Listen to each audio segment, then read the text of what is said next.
नमस्कार, पोल पाथ में आपका स्वागत है और मैं हूं प्रतिमा सिंह। आज हम वन लाइनर नोट्स देखेंगे, यानी कि जो फैक्ट होंगे, इम्पोर्टेंट फैक्ट, उनको एक लाइन के रूप में देखेंगे, क्योंकि अब हमारे पास समय कम बचा है और सारे टॉपिक कवर करने हैं। जो वन लाइनर हैं, ये बार बार परीक्षा में आए हुए प्रश्न हैं जो मैंने यहाँ पे रखे हैं। काफ़ी एनालिसिस के बाद ये सारी चीज़ें यहाँ रखी गई हैं। मैंने खुद इसको जो एनालिसिस किया है, तब ये फैक्ट्स सारे यहाँ पर रखे हैं। तो आज की जो क्लास है बहुत ही इम्पोर्टेंट है, और आज की क्या, जो आगे आने वाली जितनी आप, जब तक आपके एग्ज़ाम नहीं हो जाता, जो 5 तारीख को शेड्यूल है पोल साइंस का, तब तक की सारी वीडियोस जो है बहुत बहुत बहुत इम्पॉर्टेंट हैं। आपने बहुत कुछ पढ़ा होगा, वो ठीक है, बट क्या है कि यहाँ पर बहुत इम्पोर्टेंट चीज़ें दी जा रही हैं, तो उसको एक बार आप रिवीजन पक्का लीजिएगा।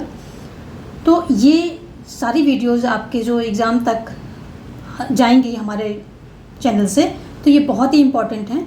और आप ध्यान रखिए कि कोई भी वीडियो स्किप ना हो, क्योंकि जैसे कोई वीडियो स्किप होगी तो आप कोई टॉपिक मिस कर देंगे। मैं सारे टॉपिक कवर करूँगी, ज़्यादातर हो चुके हैं। डिस्क्रिप्शन में प्लेलिस्ट चेक करें, मेनली मैराथन प्लेलिस्ट। मैंने मैराथन में ही जो है सारे टॉपिक जो है एक बार फिर से कवर करने की कोशिश की है। तो उसमें बस राजनीतिक चिंतक के कुछ कम हैं, और तो वो आप अलग से प्लेलिस्ट में जाकर के देख लेंगे। बाकी हमने सारे जो है टॉपिक जो मैराथन प्लेलिस्ट जाएंगे, इसको चेक करें आप, इसमें हमने सब कवर किया है। बाकी मैं आगे करूँगी। और आप हमें टेलीग्राम पे ज्वाइन कर सकते हैं, तो लिंक दिया गया है। लिंक, अगर कुछ प्रॉब्लम है लिंक में, तो पोल पाथ के नाम से हमने अपना चैनल बना रखा है, आप हमें ज्वाइन कर सकते हैं। और मेरी वीडियोस को अपने दोस्तों में शेयर करें, क्योंकि ये बहुत ही इम्पोर्टेंट वीडियोस हैं। जो फैक्ट हैं ये मैं एनालिसिस करके दे रही हूँ, तो काफ़ी इम्पोर्टेंट है। अपने दोस्तों में भी इनको शेयर करें। तो चलिए हम आज अपने टॉपिक पर आते हैं और देखते हैं कि आज हम क्या क्या, किन किन टॉपिक पर जो है फैक्ट्स देखने वाले हैं। तो जो नागरिक शास्त्र की प्रकृति देखेंगे, क्षेत्र देखेंगे, संप्रभुता के बारे में देखेंगे, बहुलवाद देखेंगे, व्यवहारवाद देखेंगे, उत्तर व्यवहारवाद देखेंगे। तो आप समझ रहे हैं। और इसमें लास्ट में हम थोड़ा थ्योरी के भी क्वेश्चन लिए हैं, वो देखेंगे। प्लस हमारी जो है अभी ये वीडियो जा रही है, इसके बाद फिर एक वीडियोज़ में मॉर्निंग के लिए शेड्यूल कर दूँगी, तो आप उसको भी चेकआउट कर लीजिएगा मॉर्निंग में, क्योंकि अब जल्दी इसको सारी चीज़ें कवर करनी है तो मुझे डालना पड़ेगा। रात में कोशिश करूँगी रिकॉर्ड करके, और मैं सुबह के लिए शेड्यूल करके तब फिर सोऊं। तो आप सुबह इसको 7-8 बजे के करीब जो है नोटिफिकेशन ऑन कर लीजिए, आपको मिल जाएंगे, इसका जो है नोटिफिकेशन मिल जाएगा। तो सारी वीडियोस कोई भी स्किप ना होने पाए, आप जो है इसको देखते रहिए और यहाँ से स्क्रीनशॉट लेके रखिए, कुछ ना कुछ करके यहाँ पर, या फिर जैसे भी आप, जो आपको फिजिबल तरीका लगता है वो आप यूज कर सकते हैं। यदि आपने अभी तक चैनल को सब्सक्राइब नहीं किया है तो कर लें, क्योंकि मैं टीचिंग रिलेटेड इम्पोर्टेंट कंटेंट यहाँ से देती रहती हूँ। तो चलिए आज हम आते हैं अपने पॉइंट पर, यानी कि अपने टॉपिक पर देखते हैं। जो पहला है संप्रभुता से संबंधित है हमारा, ठीक है। इसमें प्रकृति, क्षेत्र, ये संप्रभुता वगैरह हम देख लेंगे। तो इसको यहाँ मैं लिख लेती हूँ, संप्रभुता, ताकि आपको भी पता चले कि क्या टॉपिक आप ले रहे हैं। संप्रभुता और बहुलवाद भी कर लेते हैं इसी में, दोनों के मिक्स क्वेश्चन हैं, क्योंकि ये दोनों एक दूसरे से विपरीत हैं, तो मिक्स ही दिए हैं इनको। तो संप्रभुता और बहुलवाद यही हम देख रहे हैं सबसे पहले, बाकी और टॉपिक भी हैं वो बाद में देखेंगे। सबसे पहला जो है, संप्रभुता का अधिवास निश्चित मानव श्रेष्ठ में होता है। ये जो है ये ऑस्टिन के द्वारा कहा गया है। ये ऑस्टिन की जो है क्या है, फेमस कथन है, लेकिन इसको क्वेश्चन के रूप में पूछता है कि ऑस्टिन ने अपनी जो है संप्रभुता का निवास किस में करवाया है, तो निश्चित मानव श्रेष्ठ ऑप्शन वहाँ दिया होता है। ऐसे करके ये क्वेश्चन भी इसमें बनते हैं। तो आप जो है संप्रभुता का अधिवास निश्चित मानव श्रेष्ठ में होता है, तो ये ऑस्टिन से रिलेटेड है। आगे है, विधिक एवं राजनीतिक संप्रभु के मध्य भेद किसने किया है। जो विधिक संप्रभु होता है और राजनीतिक संप्रभु जो होता है, तो इसके बीच में भेद किसने किया है, तो ये डायसी के द्वारा किया गया भेद इसमें है। अगला है क्या है कि लोकप्रिय संप्रभुता की अवधारणा का प्रतिपादन किसने किया है, तो ये रूसो ने किया है। यहाँ हम सिर्फ संप्रभुता की बात कर रहे हैं, और संप्रभुता के ऊपर ही अलग अलग जो विचारक हैं उनकी हम विचारों को जान रहे हैं। तो लोकप्रिय संप्रभुता जो है संबंधित है किससे, रूसो से संबंधित है। और लोकप्रिय संप्रभुता का अर्थ क्या होता है कि जनता जो है अंतिम और सर्वोच्च शक्ति का स्वामी है, मतलब सारी शक्तियों का स्रोत क्या है, जनता है। तो इसे ही लोकप्रिय संप्रभुता कहते हैं। थोड़ा सा इसके बारे में समझते चलिए। और सर्वशक्तिमान संप्रभु का विचार क्या हो किसने दिया है, तो ये थॉमस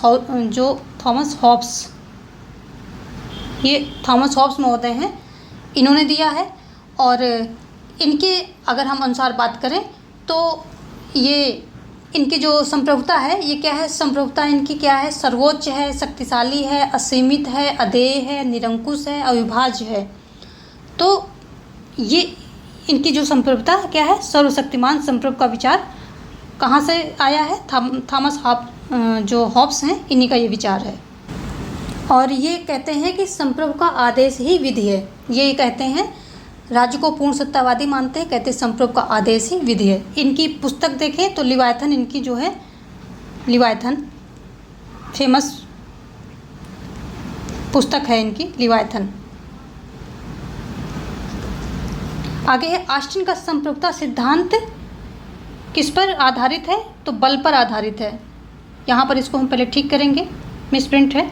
ऑस्टिन का संप्रभुता सिद्धांत किस पर, बल पर आधारित है।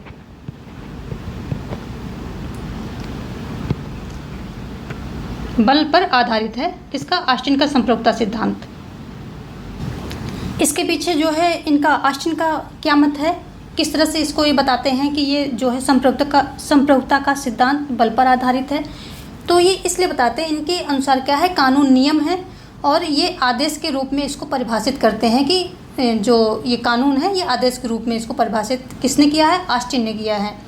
और जो है इसका क्या मतलब है कि सदस्य जो हैं इन सबको जो है आदेश को मानना है। और ये गैर अनुपालन की स्थिति में क्या होता है कि सज़ा का प्रावधान है। तो ये क्या है, सज़ा क्या है, बल से संबंधित है। क्योंकि अगर आज्ञा पालन नहीं करते हैं तो बल का प्रयोग किया जाता है और बल के भय के कारण जो है लोग आज्ञा पालन, कानून का जो है पालन करते हैं। तो ये बल पर आधारित है किसका, ऑस्टिन का संप्रभुता जो है बल पर आधारित है, क्योंकि लोग इससे सज़ा से बचने के लिए क्या करते हैं कि कानून को मानते हैं। ठीक है, आगे देखेंगे। संप्रभुता नागरिकों एवं प्रजाजनों के ऊपर विधि द्वारा अमर्यादित राज्य की सर्वोच्च शक्ति है। किसने कहा, तो ये बोधा ने कहा है। क्या कहा है कि संप्रभुता नागरिकों और प्रजाजनों के ऊपर विधि द्वारा अमर्यादित राज्य की सर्वोच्च शक्ति है। देखो, यदि हम बात करें तो ऑस्टिन कहाँ के हैं, ऑस्टिन है जो है ये ब्रिटेन के हैं, न्यायविद, ब्रिटिश न्यायविद हैं। और बोधा की बात करें तो ये फ्रांसीसी हैं। ये बात जो है ध्यान में रखनी है। और ऑस्टिन की अगर हम बुक की बात करें, इनकी कौन सी सबसे जो मेन बुक है, तो लेक्चर्स ऑन ज्यूरिस्प्रूडेंस इनकी जो है सबसे मेन बुक है। इसी में इन्होंने अपने संप्रभुता संबंधी जो विचार हैं, संप्रभुता का एकलवादी सिद्धांत इसी में दिया है। किसने, ऑस्टिन ने, लेक्चर्स ऑन ज्यूरिस्प्रूडेंस में। जबकि अगर हम बोधा की बात करें तो बोधा ने क्या किया था, ये जो बोधा है ये जो संप्रभुता का ये अवधारणा है सर्वप्रथम इन्होंने ये प्रस्तुत की थी। और 6 बुक्स कंसर्निंग द रिपब्लिक ये इनकी पुस्तक है। तो उसी में इन्होंने अपने संप्रभुता संबंधी जो है विचार दिए हैं। तो यहाँ पर ये जो कथन है, संप्रभुता नागरिकों एवं प्रजाजनों के ऊपर विधि द्वारा अमर्यादित राज्य की सर्वोच्च शक्ति है, तो बोधा द्वारा है। ये सभी बहुत ही इम्पोर्टेंट कथन है और कथन आते हैं पेपर में, फिर वहाँ पर जो है बहुत कन्फ्यूजिंग होता है। तो इनको जैसे ही आप 2-3 बार रिवाइज करेंगे तो आपको ये जो है माइंड में बैठ जाएंगे, वहाँ पर आप टिक करने में सक्षम होंगे। अगला है संप्रभुता के कानूनी सिद्धांत या अद्वैतवादी सिद्धांत या एकलवादी सिद्धांत के प्रतिपादक कौन है, तो ऑस्टिन है। ठीक है, चाहे कानूनी सिद्धांत हो, अद्वैतवादी सिद्धांत हो, एकलवादी सिद्धांत हो। अद्वैतवादी एकलवादी एक ही बात है। ये अद्वैत का मतलब है कि जो द्वैत ना हो, तो एकल का भी वही मतलब निकल रहा है। दोनों के ये दोनों एक दूसरे के सिनोनिम्स हैं। तो अद्वैतवादी एकलवादी सिद्धांत के प्रतिपादक कौन है, ऑस्टिन महोदय हैं। और ये देखिए आ गया लेक्चर्स ऑन ज्यूरिस्प्रूडेंस, ऑस्टिन की प्रसिद्ध पुस्तक है। इसी में संप्रभुता संबंधी विचार दिए हैं। तो ये क्वेश्चन आता है कि लेक्चर्स ये ऑस्टिन ने अपने संप्रभुता संबंधी विचार कौन सी बुक में दिए हैं, तो लेक्चर्स ऑन ज्यूरिस्प्रूडेंस में दिए हैं। ये क्वेश्चन आता है, बार बार रिपीट होता है। तो क्वेश्चन को है कई तरह से पूछ सकता है। इनकी बुक्स कौन है, कौन सी बुक में इन्होंने विचार दिए हैं, कौन कौन से विचार दिए हैं। तो वो अभी क्या वन लाइनर में आपको ज़्यादा फोकस लगा करके सारी चीज़ों को, हर एक पॉइंट को जो है वहाँ से पकड़ना होगा। ठीक है, लॉक को सीमित संप्रभुता का जनक कहा जाता है। अगर सीमित संप्रभुता की बात करें तो लॉक जो है सीमित संप्रभुता के जनक कहे जाते हैं। ऑस्टिन की बात करें तो जो ऑस्टिन के संप्रभुता सिद्धांत का कटुतम आलोचक कौन है? हेनरी मैन है। जो हेनरी मैन है ये सबसे ज़्यादा जो है इन्होंने क्या किया है कि जो ऑस्टिन का संप्रभुता संबंधित सिद्धांत है तो सबसे ज़्यादा आलोचना किसने की? हेनरी मैन ने की। तो ये कटुतम आलोचक हैं। और इनकी कौन सी पुस्तक है? ये हेनरी मैन की पुस्तक है। कौन सी है? Early history of the institution. Early history of the institution, इसी में इन्होंने जो है इनके ऑस्टिन के संप्रभुता संबंधी विचार जो है की आलोचना की है। ये देखें कि जो हेनरी मैन के अलावा और कौन से आलोचक हैं, तो ब्राइस हो जाएंगे, ब्राइस और जेम्स स्टीफन हो जाएंगे, जेम्स स्टीफन हो जाएंगे। ठीक है, और कौन हो जाएगा? ये A.R. लॉर्ड हो जाएंगे, ब्लंटसली हो जाएंगे, ब्लंटसली। अगर हम अन्य की बात करें यहाँ पर, ठीक है, अन्य की बात करें तो ब्राइस हो जाएंगे, जेम्स स्टीफन हो जाएंगे, ब्लंटसली हो जाएंगे और A.R. लॉर्ड हो जाएंगे। ठीक है, आगे देखेंगे हम। वैध संप्रभु वह निश्चित सत्ता है जो राज्य के सर्वोच्च आदेशों को वैध रूप में व्यक्त कर सके। वह सत्ता जो दैवी कानून, नैतिक सिद्धांतों तथा जनमत की उपेक्षा कर सके। तो ये किसके द्वारा कहा गया है? ये गार्नर महोदय ने ये जो है परिभाषा दी है। कई बार ये जो है एग्जाम्स में पूछी गई है। और आगे है, क्योंकि समाज का स्वरूप संघात्मक है इसलिए सत्ता का स्वरूप भी संघात्मक होना चाहिए। इम्पॉर्टेंट है, बहुत ही इम्पॉर्टेंट है ये परिभाषा, क्योंकि लास्की क्या है? बहुलवादी हैं और ये उसी बारे में अपने विचार देते हैं। क्योंकि समाज का स्वरूप संघात्मक है इसलिए सत्ता का स्वरूप भी संघात्मक होना चाहिए। यानी कि ये जो एकलवादी संप्रभुता है उसके विरोध में ये सेंटेंस इन्होंने बोला है लास्की का। तो और आगे देखेंगे, किंतु प्रत्येक व्यक्ति जानता है कि संसद राजा को ऑस्टिनवादी अर्थ में संप्रभुता संपन्न संस्था समझना असंगत है। तो ये कौन बोलता है? ये भी लास्की के द्वारा बोला है कि जो संसद है, राजा है, ये ऑस्टिनवादी अर्थ में संप्रभुता संपन्न संस्था समझना असंगत है। तो यानी कि सारी संप्रभुता इन्हीं के पास नहीं होनी चाहिए। संप्रभुता जो है बहुलवादी होनी चाहिए, यानी कि सब में बटी हुई होनी चाहिए, विभाज्य होनी चाहिए। बहुलवादियों का है क्या है कि ये संप्रभुता जो है विभाज्य है, जबकि एकलवादी क्या है कि संप्रभुता अविभाज्य है। ये है। आगे है कि GDH कोल, ऑस्टिन, E. बार्कर, लास्की कौन जो है इनमें से कौन बहुलवादी नहीं है? तो यहाँ देख लेते हैं, GDH कोल, ऑस्टिन, E. बार्कर, लास्की में से कौन बहुलवादी नहीं है? तो कौन नहीं है? तो ये जो कोल हैं, E. बार्कर हैं, लास्की हैं, मैकाइवर हैं, ये सभी क्या हैं? ये बहुलवादियों में आते हैं। जो ऑस्टिन है ये नहीं आएंगे, क्योंकि ऑस्टिन क्या है? ऑस्टिन जो है एकलवादी संप्रभुता के प्रवर्तक भी हैं और समर्थक तो हैं ही। तो ऑस्टिन यहाँ पर हो जाएगा। ऐसे आपको सेग्रीगेट करना है।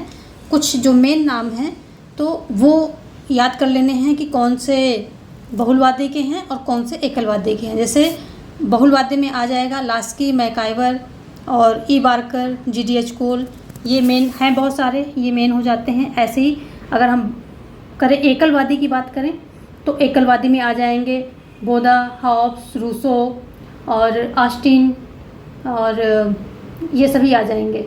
तो ये मेन है। इसी तरह से जो है आपको कुछ चीज़ें जो है ध्यान दे लेना है और उसी पे सारे आपके क्वेश्चन जो है सॉल्व हो जाएंगे। आगे संप्रभुता के एकलवादी सिद्धांत की बात करें तो इसके समर्थक को कौन कौन है? बोदा हैं और बोंदा हैं, हॉब्स, लॉक, रूसो हैं और ऑस्टिन हैं। ये सभी जो हैं तो ये क्या है? एकलवादी सिद्धांत के मेन समर्थक हैं।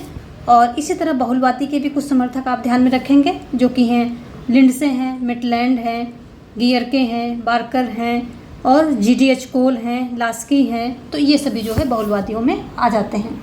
ठीक है, कुछ कुछ चीज़ों पे ज़्यादा ध्यान देना है, क्योंकि यहाँ से क्वेश्चन बनते ही बनते हैं, वो किसी फॉर्म में बने, कुछ भी घुमा के पूछे पर क्वेश्चन आने ही हैं। तो जैसे संप्रभुता का एकलवादी सिद्धांत है, बहुलवादी सिद्धांत है, इन यहाँ से क्वेश्चन आते ही हैं। और कुछ जो है क्वेश्चन बहुत फेवरेट होते हैं, कुछ स्टेटमेंट बड़े फेवरेट होते हैं, तो वो बार बार जो है एग्जाम्स में आते रहते हैं। आगे देखेंगे, निरंकुशता, विभाज्यता, स्थायित्व, अनन्यता। क्वेश्चन है, निरंकुशता, विभाज्यता, स्थायित्व, अनन्यता में से संप्रभुता की विशेषता नहीं है। क्या नहीं है? तो विभाज्यता नहीं। अभी अभी हमने बताया था विभाज्यता किसकी है? बहुलवादी, जो बहुलवादी संप्रभुता है तो उसकी विशेषता है। जो एकलवादी संप्रभुता है उसकी विशेषता विभाज्यता नहीं है, अविभाज्यता है। निरंकुशता, अविभाज्यता, स्थायित्व, अनन्यता, सार्वभौमिकता और निरंकुशता हो गया है यहाँ पर। मौलिकता, अदेयता, ये सब क्या है कि जो संप्रभुता का ये एकलवादी सिद्धांत है, तो ये सारी इसकी विशेषताएं हो जाती हैं। तो ये विभाज्यता किसका हो गया? जो बहुलवादी संप्रभुता है इसका हुआ।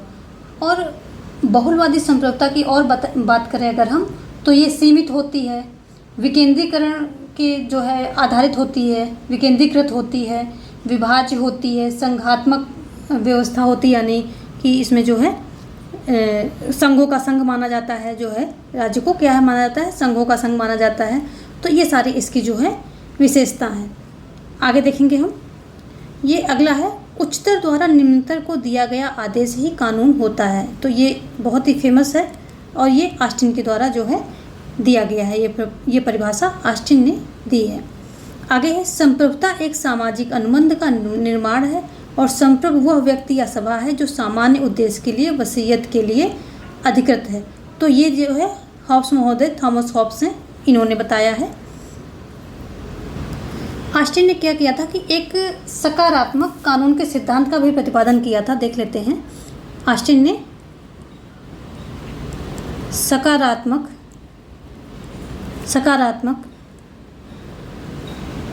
कानून का सिद्धांत, इसका भी जो है ये प्रतिपादन करते हैं। और ये वही है कि ये क्या कहते हैं कि इस कानून, जो प्राकृतिक कानून थे उसका उन कानूनों के विरोधी थे, और ये ऐसा मानते थे कि कानून को विशुद्ध विज्ञान पर आधारित होना चाहिए। और तब इन्होंने जो है सकारात्मक कानून के सिद्धांत का प्रतिपादन किया, जो कि यही संप्रभुता के साथ ही, मतलब इसी जो इनकी एकलवादी संप्रभुता है उसी के आसपास, यानी कि नियरेस्ट है उससे। तो सकारात्मक कानून का सिद्धांत भी इन्होंने दिया है। ठीक है, बस हम आज इम्पॉर्टेंट टॉपिक ही देखेंगे और उसी के बारे में थोड़ा थोड़ा सा डिस्कस कर लेंगे ताकि चीज़ें जो हैं क्लियर हो जाएं। अगला है, राज्य अन्य समुदायों की तुलना में श्रेष्ठ है क्योंकि उसके पास क्या है? दंडकारी शक्ति है। तो ये एक क्वेश्चन है कि अगर जो है राज्य अन्य समुदायों की तुलना में श्रेष्ठ क्यों है, तो आंसर इसका ये ऑप्शन में से निकल आएगा, क्योंकि उसके पास जो है दंडकारी शक्ति है। जो समाज की अन्य संस्थाएं हैं तो उसमें क्या है कि उनके पास दंडकारी शक्ति नहीं है, जबकि जो राज्य है तो राज्य के पास दंडकारी शक्ति है, इसलिए ये अन्य संस्थाओं से जो है ये श्रेष्ठ है। तो ये एक क्वेश्चन है, तो आप ऐसे ही इसका जो है आंसर उठाएंगे। अगला है, और ये महत्वपूर्ण है, दंडकारी शक्ति है इसलिए राज्य अन्य के तुलना में श्रेष्ठ है। तो ये महत्वपूर्ण है। आप वन लाइनर में आपको इसका महत्व समझ नहीं आ रहा होगा, लेकिन टाइम की कमी है, तो ऐसे ही आपको ग्रास्प करना पड़ेगा सारी चीज़ों को। देखते हैं, संयुक्त राज्य अमेरिका, रूस, संयुक्त राज्य अमेरिका, रूस, संयुक्त राष्ट्र, बांग्लादेश में से कौन सा राज्य नहीं है, यानी कि इनमें से कौन सा राज्य नहीं है। तो राज्य के जो है क्या होते हैं, राज्य का मतलब जो है क्या होता है, आज के वर्तमान समय में राज्य को एक देश के, राज्य का सेंस कैसे बैठता जाकर कि एक देश। तो किसी राज्य की क्या है मुख्य तत्व, क्या होते हैं? 4 होते हैं, सरकार और निश्चित भूभाग, और क्या होता है? जनसंख्या होती है, और क्या होता है? संप्रभुता होती है। संप्रभुता जो है सबसे इम्पोर्टेंट तत्व है और इसको प्राण तत्व भी कहा जाता है। तो ठीक है, तो इसमें क्या है, संयुक्त राज्य अमेरिका ये सभी इसके पास हैं, जो और क्या है, रूस के भी पास हैं और बांग्लादेश के भी पास हैं। लेकिन जो संयुक्त राष्ट्र है ये क्या है, 193 देशों का ये संगठन है। तो ये नहीं है, ये राज्य नहीं हुआ। राज्य के कुछ अपने तत्व होते हैं, विशेषताएं होती हैं, अगर वो उस क्राइटेरिया को फॉलो करता है तभी जो है वो राज्य कहलाएगा, नहीं तो राज्य नहीं कहलाएगा। राज्य का सेंस यहाँ देश से लिया जाता है, राष्ट्र से लिया जाता है। आगे देखेंगे, संप्रभुता की अवधारणा वैधानिक है। तो क्वेश्चन आएगा कि संप्रभुता की अवधारणा कैसी है, तो वैधानिक है। आंसर है आपका संप्रभुता की अवधारणा कैसी है, ऑप्शन वहाँ कई सारे होंगे और वैधानिक है इसका आंसर आ जाएगा। ठीक है, अब हम जो कई सारी संप्रभुता हैं इनको एक साथ ला करके हमने एक जगह रखा ताकि आप इसको कंपेयर करके अच्छे से याद कर सकें। तो असीमित संप्रभुता, या फिर यहाँ पर आप ये भी जोड़ दें निरंकुश संप्रभुता, हॉब्स से संबंधित है।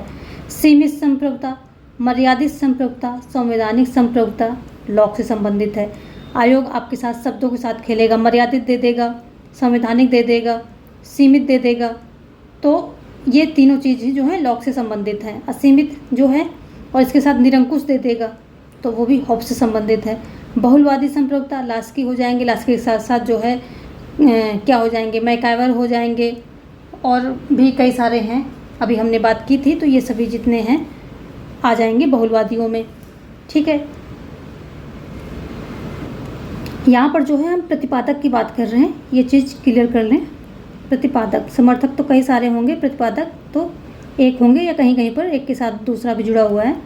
तो प्रतिपादक की बात कर रहे हैं और ये अवधारणा है।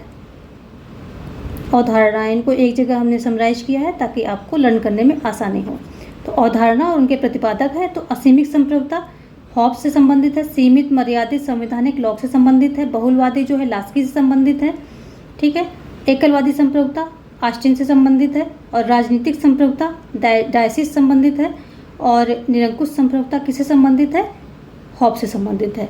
ठीक है, तो ये सभी इसके जो हैं प्रतिपादक हैं। ये जितनी सारी संप्रभुता के प्रकार हैं तो ये जो है विचारक हैं इनके प्रतिपादक हैं। इनको याद करिएगा, बहुत इंपॉर्टेंट है, इसीलिए मैंने एक जगह रखा है। यहाँ से कुछ न कुछ क्वेश्चन तो बनना ही है।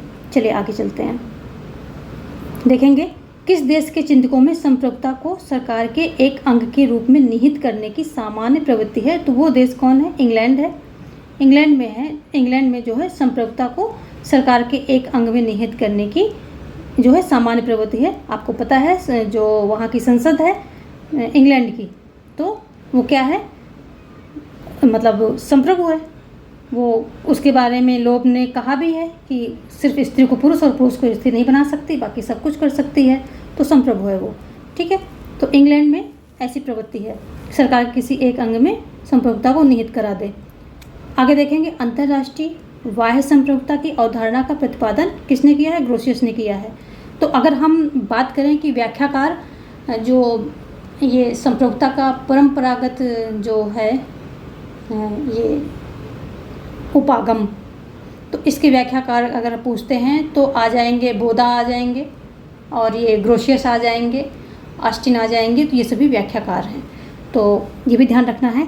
तो इनको ये क्या है, अंतर्राष्ट्रीय या बाह्य संप्रभुता, अंतर्राष्ट्रीय संप्रभुता प्रभुसत्ता या बाह्य प्रभुसत्ता की अवधारणा किससे संबंधित है, ग्रोसियस से। जबकि जो आंतरिक, यहीं पे देख लेते हैं हम, लिखा नहीं है मैंने, आंतरिक संप्रभुता के कौन है, ये है गार्नर महोदय। गार्नर महोदय इसके जो है प्रतिपादक हैं, जनक हैं। ठीक है, ये जो बोधा, ग्रोसियस, ऑस्टिन को संप्रभुता की व्याख्या का श्रेय दिया जाता है। लीजिए आ ही गया वो बात, बोधा, ग्रोसियस, ऑस्टिन को संप्रभुता की व्याख्या का श्रेय दिया जाता है, ये भी ध्यान रखना है आपको। आगे है बहुलवाद ऑस्टिन के संप्रभुता सिद्धांत का विरोधी है। क्वेश्चन आएगा कि बहुलवाद किसका विरोधी है, ऑप्शन वहाँ पर दिए रहेंगे। तो बहुलवाद क्या है, ये जो ऑस्टिन के संप्रभुता सिद्धांत का विरोधी है। क्यों, क्योंकि ये चाहता है, ऑस्टिन ने जो है एक मानव श्रेष्ठ में सारी, एक मानव श्रेष्ठ संस्था में जो है मानव श्रेष्ठ या मानव श्रेष्ठ के जो मानव का समूह है उसमें सत्ता को निहित करवा दिया है। लेकिन ये जो क्या करते हैं बहुलवादी, इसके विरोधी हैं, क्योंकि वो चाहते हैं कि सत्ता एक जगह केंद्रित ना हो, सब में बैठी मतलब बिखरी हुई हो। तो वो विभाज्य संप्रभुता की बात करते हैं। तो वो आपस में ही इनके नामों में ही वो एकलवादी है, ये बहुलवादी है। तो सीधे सीधे बात बनेगी कि बहुलवादी जो है एकलवादी का विरोधी है, यानी कि ऑस्टिन के संप्रभुता के सिद्धांत का विरोधी है। एकलवादी भी आ जाएगा, ऑस्टिन के संप्रभुता सिद्धांत आ जाएगा, बात एक ही है, ऑस्टिन ने ही उसको प्रतिपादित किया है। आगे देखेंगे क्या कह रहा है कि संप्रभुता शब्द का प्रयोग अवधारणा का प्रस्तुतिकरण सर्वप्रथम बोधा ने किया। तो जो संप्रभुता शब्द का प्रयोग है और ये जो संप्रभुता की अवधारणा है, दोनों का प्रयोग किसने किया है? अवधारणा, संप्रभुता शब्द का प्रयोग और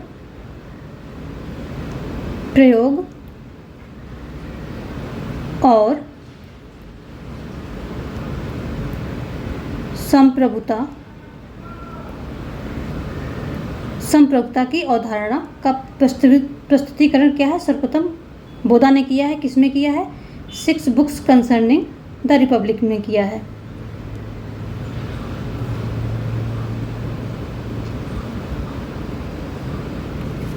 तो आगे देखेंगे, संप्रभुता शब्द का उद्भव लैटिन भाषा से हुआ है। तो यहाँ पर ध्यान देने की बात है कि संप्रभुता शब्द जो है ये आंग्ल भाषा के सोवरेनिटी शब्द से लिया गया है। ये इसका हिंदी रूपांतर है संप्रभुता। और ये क्या है? जो सोवरेनिटी शब्द है ये लैटिन भाषा के सुपर एनस से लिया गया है। सुपर एनस जिसका अर्थ क्या होता है? सुपर का मतलब होता है सुप्रीम और एनस का मतलब होता है पावर। तो ये चीज़ें आपको पता होनी चाहिए क्योंकि पूछ सकता है। तो लैटिन भाषा का शब्द है और सुपर एनस किससे लिया गया है? लैटिन भाषा का है तो सुपर और प्लस एनस। सुपर का मतलब होता है, क्या होता है? सुप्रीम, और एनस का मतलब होता है पावर यानी क्या निकल के आया? सर्वोच्च शक्ति। सुप्रीम पावर, सर्वोच्च शक्ति, यही है जो है इसका सोवरेनिटी या संप्रभुता का अर्थ। तो ये चीज़ें जो है आपको ध्यान में रखनी है। देखेंगे आगे, स्वयं के शरीर और मस्तिष्क पर व्यक्ति संप्रभु है। ये किसने कहा है? मिल ने कहा है। ये कथन है, ठीक है, कथन है। बहुत सारे ऊपर कथन है, आपको कथन समझ में आ रहे होंगे। और तो ये मिल महोदय ने कहा है। आपने पढ़ा होगा मिल के, जब राजनीतिक चिंतक के रूप में इनको पढ़ा है तो पढ़ा होगा कि ये जो है प्रबल समर्थक थे किसके? स्वतंत्रता के। और कहते थे कि व्यक्ति अपने शरीर और मस्तिष्क यानी कि विचारों की अभिव्यक्ति के लिए और अपने कार्य करने के लिए स्वतंत्र है। कार्य को इन्होंने 2 प्रकार से बांटा था, स्वकार्य और जो है अन्य संबंधित कार्य। स्वकार्य में राज्य हस्तक्षेप नहीं कर सकता, अन्य संबंधित जो कार्य होंगे उनमें राज्य जो है हस्तक्षेप कर सकता है। ठीक है, आपको ये सब चीज़ें पता होंगी। चलिए आगे देखते हैं। संप्रभुता राज्य की सर्वोच्च इच्छा है। ये किसने कहा है? बिलोबी ने कहा है। तो ये भी कथन है। और अगला है, राज्यों को संघों का संघ मानने वाले कौन हैं? ये बहुलवादी हैं। बहुलवादी क्या कहते हैं कि राज्यों को संघों का संघ मानते हैं। ये है अगला कि वैधानिक संप्रभुता के पीछे एक राजनीतिक संप्रभु की खोज की कोशिश संप्रभुता की समूची धारणा को खत्म कर देती है और संप्रभुता के प्रभावों की सूची मात्र बना देती है। तो ये गेटन महोदय ने कहा है, कथन है यानी कि स्टेटमेंट है। ठीक है, ये इम्पॉर्टेंट स्टेटमेंट है और इनको जो है आप थोड़ा सा देखेंगे ध्यान से। संप्रभुता संबंधी स्टेटमेंट तो आने ही आने हैं। आगे है, जैसे ही हम ऑस्टिन की रूखी पर वैधानिक धारणा से दूर हो जाते हैं वैसे भ्रम में पड़ जाते हैं। तो ये लीकॉक जो है, लीकॉक महोदय हैं, इन्होंने बोला है। और अगली एक परिभाषा है, राजनीतिक संप्रभुता राज्य के उन प्रभावों का समूह है जो कानून के पीछे रहती है। तो ये गिलक्राइस्ट महोदय ने इसको जो है दिया है। ये आगे जो है मैकाइवर कहते हैं कि जितनी प्रभुताएं होंगी, जितनी प्रभुताएं होती हैं उतने ही राज्य होते हैं। ये किसका? मैकाइवर महोदय का स्टेटमेंट है। तो क्या है? जितनी प्रभुताएं होती हैं उतने ही राज्य होते हैं। ये भी जो है कथन है और ये भी कथन है। कथन तो अलग से आपको दिख रहे होंगे, समझ में आ रहे होंगे कि हाँ ये कथन है। ठीक है, बहुलवाद के जनक कौन है? जो है गियर्क हैं।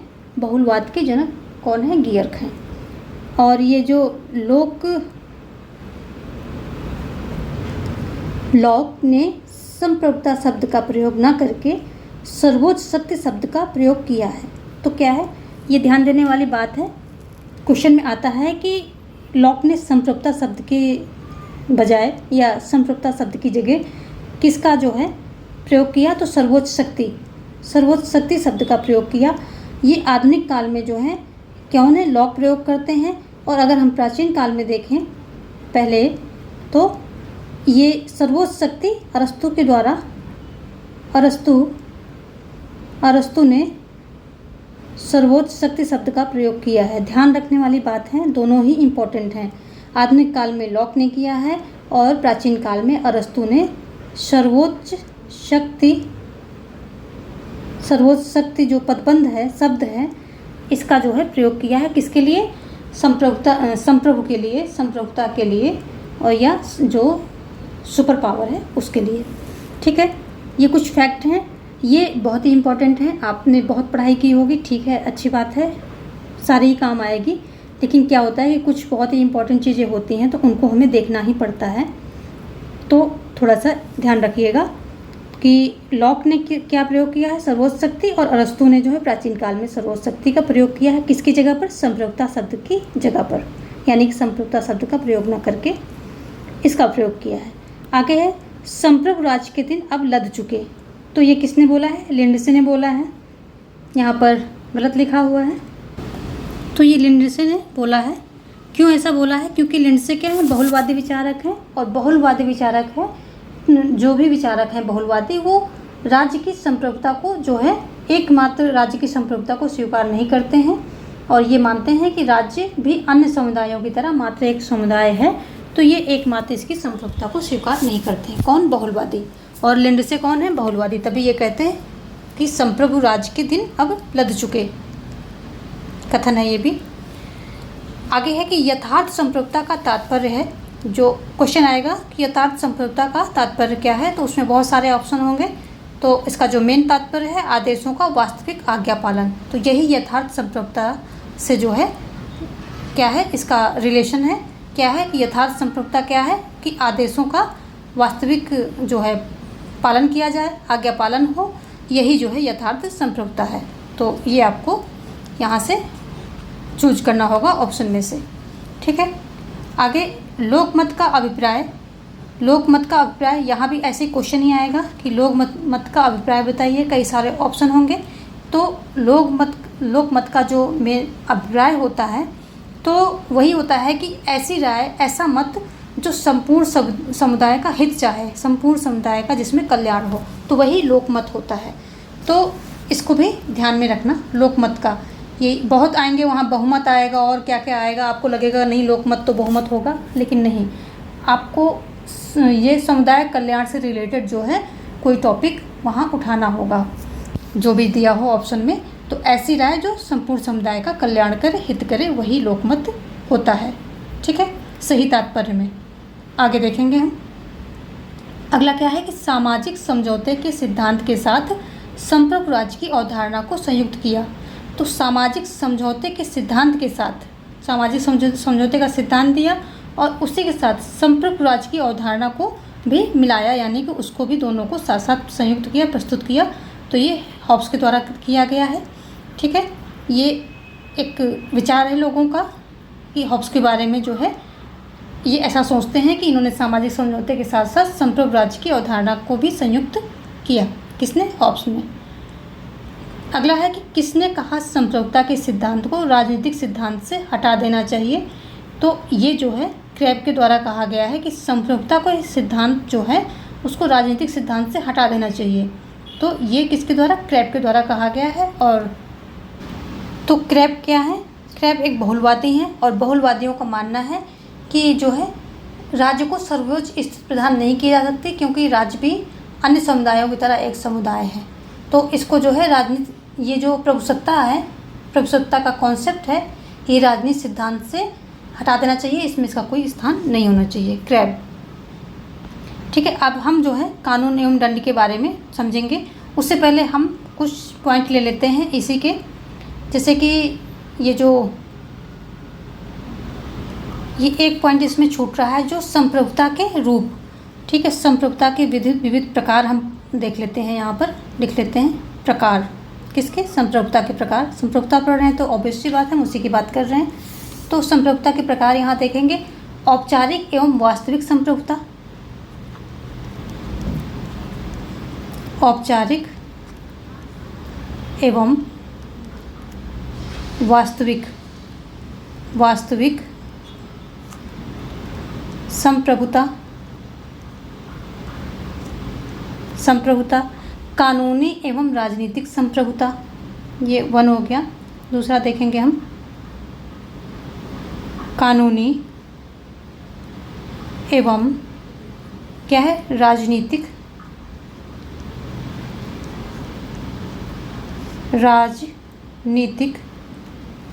संप्रभुता। ठीक है। तीसरा है राजनीतिक संप्रभुता एवं लौकिक संप्रभुता। तीसरा क्या है? राजनीतिक एवं लौकिक संप्रभुता। लौकिक संप्रभुता के जनक कौन है? रूसो महोदय हैं। लोकप्रिय संप्रभुता के जनक कौन है? रूसो महोदय हैं। शब्दों के हेर फेर में भ्रमित नहीं होना है, थोड़े थोड़े शब्द हो, शब्दों का खेल तो आयोग करता ही है। आगे हम विधि सम्मत संप्रभुता एवं तत्सम्मत संप्रभुता देखेंगे। नंबर 4 पर क्या है? विधि सम्मत एवं तथ्य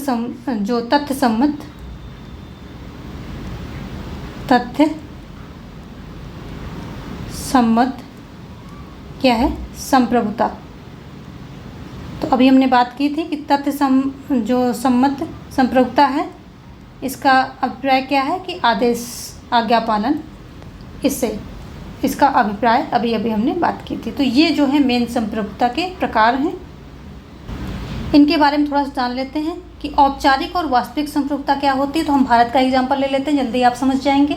औपचारिक होती जैसे कि नाम मात्र की होती, जैसे कि हमारा राष्ट्रपति हो गए, तो नाम मात्र की, यानी कि औपचारिक संप्रभुता है, सिर्फ औपचारिकता के लिए।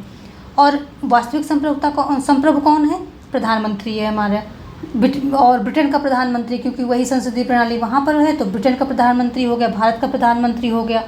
और अगर औपचारिक की बात करें तो भारत का राष्ट्रपति होगा, इंग्लैंड का सम्राट हो जाएगा, सम्राट सम्राज्ञी जो वहाँ बैठे हों वो हो जाएंगे। तो ये हो गया हमारा फर्स्ट, औपचारिक एवं वास्तविक संप्रभुता के भेद क्या होता है। अगला है कानूनी एवं राजनीतिक संप्रभुता। इसके बारे में हम थोड़ा सा देखेंगे। तो कानूनी संप्रभुता सबसे पहले देखेंगे क्या है।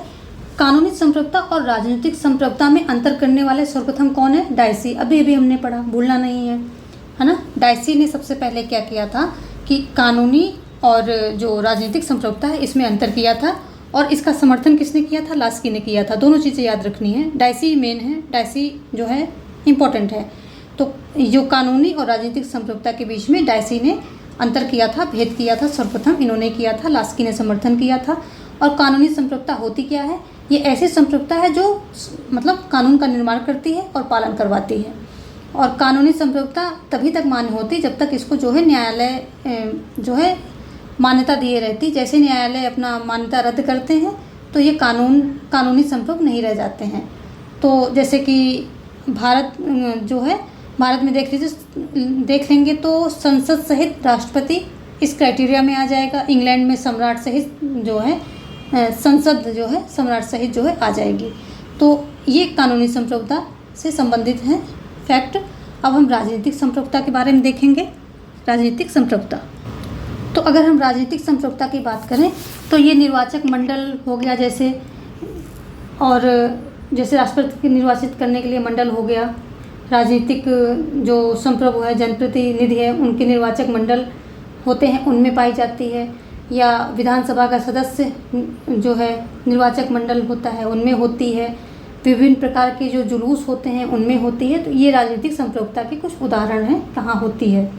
और राजनीतिक संप्रभुता को किसने सर्वप्रथम परिभाषित किया? तो डायसी ने सर्वप्रथम जो है परिभाषित किया है इसको, ये भी ध्यान रखने वाली बात है।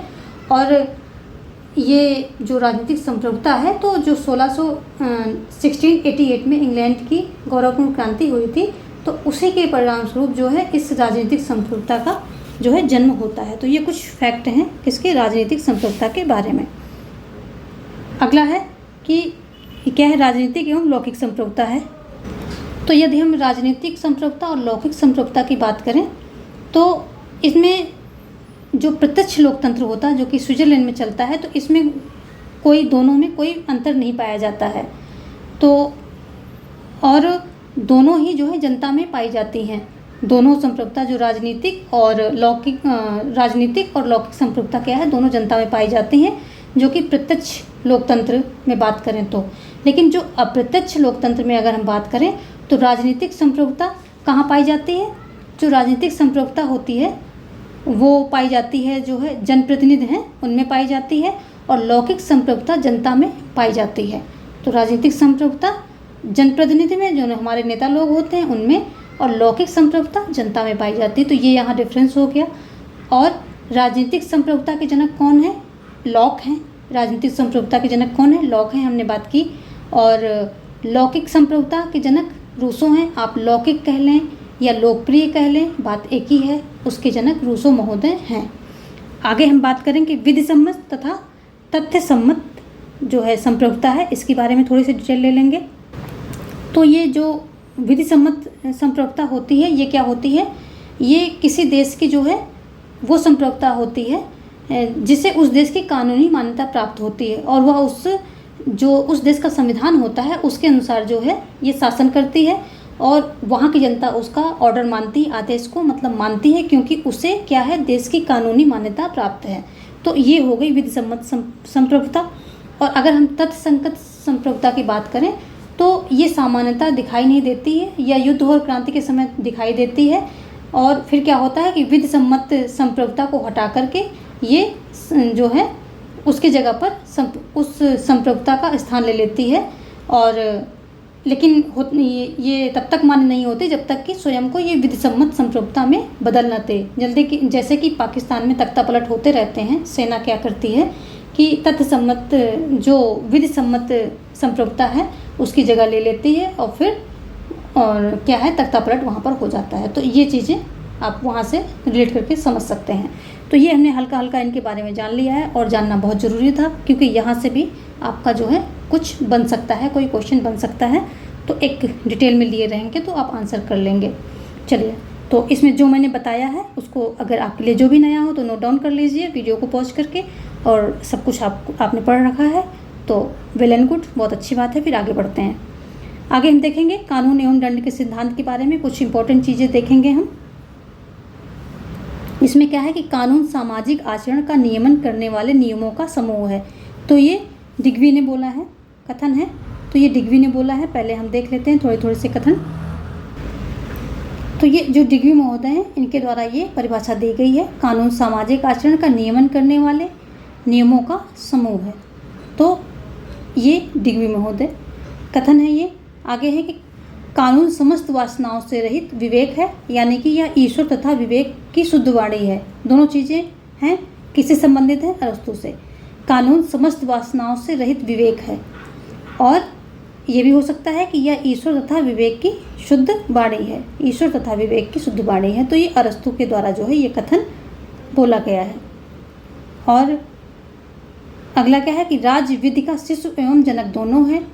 तो ये क्या है, मैकाइवर ने बोला है। और जो विधि के शासन की आधुनिक संकल्पना है, विधि के शासन की आधुनिक संकल्पना को प्रतिपादित किसने दिया है, किसने जो है प्रस्तुत किया है, तो ये भी मैकाइवर के द्वारा ही प्रस्तुत किया गया है। तो अगला है यहाँ पर कि अगर ये तो कथन हो गया, ये कथन से संबंधित है। आगे है कि डायसी ने विधि के शासन की अवधारणा की श्रेष्ठ व्याख्या की। डायसी ने विधि के शासन की जो अवधारणा है उसकी श्रेष्ठ व्याख्या की है। तो क्वेश्चन आएगा कि निम्न में से किस अवधारणा की श्रेष्ठ व्याख्या की है, किसने जो है डायसी ने निम्न में से कौन सी जो अवधारणा है उसकी व्याख्या की है। तो बहुत सारे ऑप्शन होंगे, मतलब 4 ऑप्शन होंगे, तो विधि का शासन आपको वहाँ से पिकअप करना है। तो विधि के शासन पे टिक करना है। डाइसी ने जो है विधि के शासन की अवधारणा की श्रेष्ठ व्याख्या की है, इम्पॉर्टेंट है, ठीक है। और आगे देखेंगे वेंथम के अनुसार विधि का लक्ष्य क्या है। तो वेंथम के अनुसार विधि का लक्ष्य ऑप्शन में होगा, बहुत सारे वहाँ अलग अलग टाइप के जो है 4 ऑप्शन होंगे, तो आपको उठाना है अधिकतम सुखों का अधिकतम लोगों का अधिकतम सुख होना चाहिए यहाँ पर। इसको हम ठीक कर लेते हैं पहले। तो वेंथम के अनुसार क्या होगा कि जो विधि का लक्ष्य होता है, यानी किसी कानून का लक्ष्य क्या होना चाहिए कि अधिक से अधिक लोगों का जो है सुख, अधिक से अधिक लोगों को सुख प्राप्त हो सके, ऐसी विधि होनी चाहिए। तो विधि का लक्ष्य है कि अधिकतम लोगों का अधिकतम सुख हो, जिससे प्राप्त हो, वही विधि जो है ठीक है, वही विधि अच्छी है, वही विधि का यही लक्ष्य होना चाहिए। क्योंकि ये इन्होंने दिया था अधिकतम लोगों का अधिकतम सुख का, इन्होंने जो सिद्धांत दिया था, और ये उपयोगितावादी जो हैं विचारक हैं। आगे कह रहा है कि जहाँ कानून नहीं होता वहाँ स्वतंत्रता भी नहीं होती। ये किसने कहा है? तो ये लॉक महोदय ने कहा है, ये कथन है। जहाँ कानून नहीं होता है वहाँ स्वतंत्रता भी नहीं होती है, लॉक महोदय ऐसा बोलते हैं। और दंड का प्रतिकारात्मक सिद्धांत बदले के सिद्धांत पर आधारित है। तो प्रतिकारात्मक सिद्धांत बदले के सिद्धांत पर आधारित है। तो जो है ऐसे ही ऑप्शन देगा, दंड का जो प्रतिकारात्मक सिद्धांत है किस पर आधारित है, तो बदले की भावना पर, बदले के सिद्धांत पर जो है ये आधारित है, ये यहाँ पे ऑप्शन हो जाएगा। तो जो ये प्रतिकारात्मक सिद्धांत है इसे क्या बोलते हैं? प्रतिशोधात्मक भी बोलते हैं। प्रतिशोधात्मक वर्डों का हेरफेर होता रहता है शब्दों का, तो उसमें जो है कंफ्यूज नहीं होना है। प्रतिशोधात्मक भी बोलते हैं इसको। और कौन कौन से हैं? ये हो गया प्रतिशोधात्मक, इसका मतलब है कि बदले की भावना, जैसे को तैसा। प्रतिशोधात्मक का मतलब होता है कि आँख के लिए आँख और दांत के लिए दांत, यानी कि जैसा किया है वैसा, जैसा जिसने किया है उसके साथ वैसा ही करो, आँख के बदले आँख और दांत के बदले दांत। प्रतिशोधात्मक हो गया, देख लिया हमने। अब हम देखेंगे वो निवृत्तात्मक होता है। निवृत्तात्मक ये होता है, तो इसमें ये अपराध ऐसा है कि इसमें जो है ऐसा दंड दो कि वो जो अपराधी है वो अपराध करने के लायक ही न रहे। जैसे कि कोई व्यक्ति चोरी करता है तो उसे आजीवन कारावास में डाल दो, तो वो क्या करेगा? चोरी कैसे करेगा? कारावास में ही रहेगा, तो चोरी क्या करेगा? करेगा ही नहीं। तो ये क्या हो गया? ये हो गया निरोधात्मक। ये निवृत्तात्मक नहीं है। निवृत्तात्मक में आएगा, इसमें आएगा जैसे कि उसको ऐसा उदाहरण प्रस्तुत करो कि दूसरे लोग ऐसा कार्य करने से बचें, तो ये निवृत्तात्मक दंड सिद्धांत है। इसमें जैसे फांसी वगैरह दे दी जाए, इतना कठोर दंड दे दो अपराधी को कि दूसरे लोग भय खा जाएं, यानी भयभीत हो जाएं और ऐसा काम ना करें, तो ये निवृत्तात्मक में आ जाएगा। और अगर हम निरोधात्मक की बात करें, अब हम करेंगे निरोधात्मक की बात, तो इसमें क्या होता है कि ऐसा दंड दो कि जो है अपराधी अपराध करने के लायक ही ना बचे। जैसे चोर है तो उसे आजीवन कारावास दे दो। मैं कीवर्ड लिख रही हूँ तो थोड़ा सा, आजीवन कारावास। अब वो कारावास में पड़ा रहेगा, चोरी कैसे करेगा? तो ऐसा ये निरोधात्मक है। निवृत्तात्मक में है कि ऐसा कड़ी सजा दो कि दूसरे लोग भय खा जाएं और वो ऐसा अपराध करने से बच जाएं। प्रतिशोधात्मक होता है जैसे क्या तैसा, यानी कि आँख के बदले आँख। और अगला है सुधारात्मक दंड सिद्धांत। ये जो है आज के टाइम पे वर्तमान समय में इसी को सबसे ज़्यादा जो है प्रामाणिकता मिली हुई है, सुधारात्मक दंड का सिद्धांत। तो ये मतलब क्या है? अपराधी को रोगी की भांति ट्रीट करता है। रोगी लिख लेते हैं यहाँ पर कीवर्ड, रोगी की भांति ट्रीट करता है। और जो है अपराध की मात्रा के अनुसार ही उसको दंड दिया जाता है। और उसका उद्देश्य क्या होता है कि अपराधी के चरित्र में सुधार करना उसका उद्देश्य होता है। और क्या है, जिस मात्रा में उसने अपराध किया है उसी मात्रा में उसे दंड भी दिया जाता है। और इसके जनक कौन है? बेंथम। ये सुधारात्मक के जो दंड सिद्धांत है इसके जो है जनक बेंथम हैं। इसके जनक बेंथम है, ये भी ध्यान रखिएगा, और ये पूछा जाता है। और वर्तमान जो लोकतांत्रिक व्यवस्था में ये दंड जो है, ये दंड सिद्धांत सर्वाधिक मान्य है। तो देख लेते हैं इसको, जो है इसमें रोगी की तरह ट्रीट किया जाता है, यानी कि उसके चरित्र में सुधार करने की कोशिश की जाती है। जनक जो है बेंथम है, और क्या है, और जो वर्तमान समय में जो लोकतांत्रिक व्यवस्था है तो सर्वाधिक मान्य है, सर्वाधिक मान्य दंड का सिद्धांत है, सर्वाधिक मान्य है। तो ये कुछ बातें हो गई इनकी मेन। और इसको भी लिख लेते हैं, आँख के बदले आँख। जब सब लिख लिया है तो इसका भी कीवर्ड लिख लेते हैं, आँख के बदले आँख, यानी को जैसे को तैसा। ये जो चारों हमने पढ़े, कौन से, 1, 2, 3 और 4, ये चारों किसके द्वारा दिए गए हैं, सालमंड के द्वारा दिए गए हैं। ये भी आपको याद रखना है। सालमंड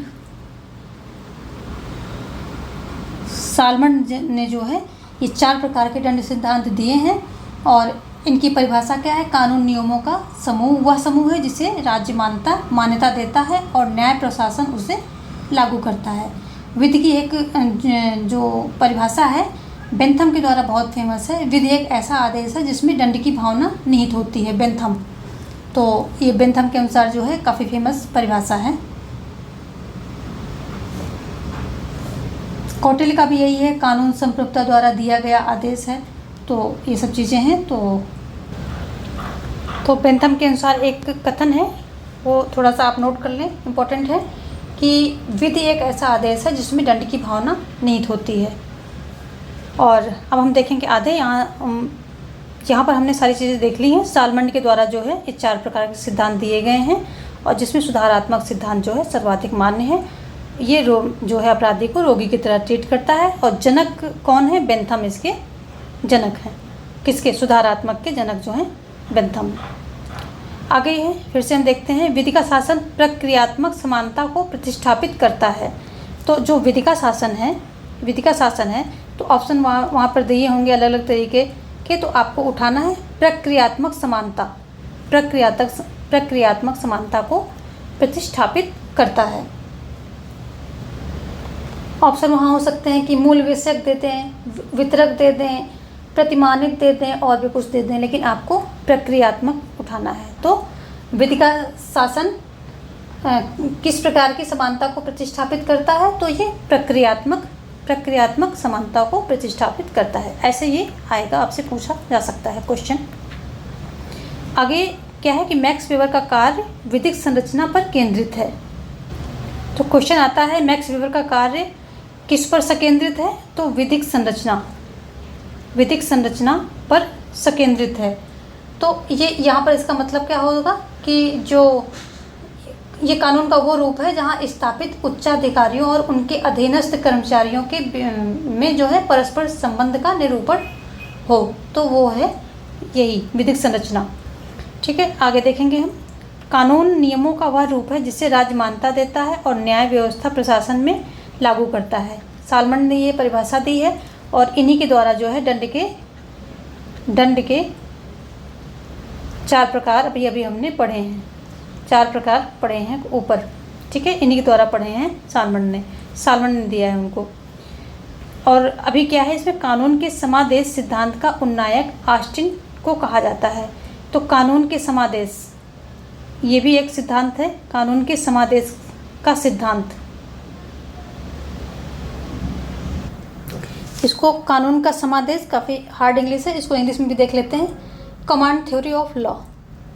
तो थोड़ा सा आपको क्लियर हो जाएगा। कमांड थ्योरी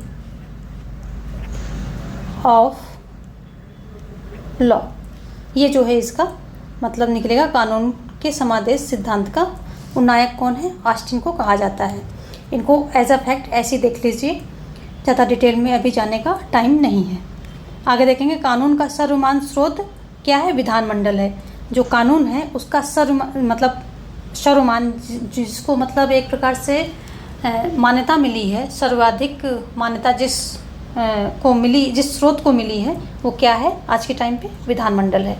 ठीक है, तो कानून का जो सबसे ज़्यादा मान्यता वाला स्रोत कोई है तो क्या है, विधानमंडल है। ऑप्शन वहाँ पर अलग अलग दिए होंगे, आपको विधानमंडल चूज करना है। विधानमंडल जहाँ पर कि विधियों का निर्माण किया जाता है, ठीक है, विधानमंडल। आगे हम देखेंगे कानून राज्य का पूर्ववर्ती है और राज्य के ऊपर है। ये ड्यूगवी ने बोला है, कथन है इनका कि कानून क्या है, राज्य के पूर्ववर्ती है और राज्य के ऊपर है। आगे देखेंगे राज्य विधि का नहीं वरन विधि राज्य का निर्माण करती है। ये किसने कहा है, क्रैब महोदय ने कहा है। ये भी कथन है कि राज्य जो है विधि का नहीं बल्कि विधि जो है राज्य का निर्माण करती है।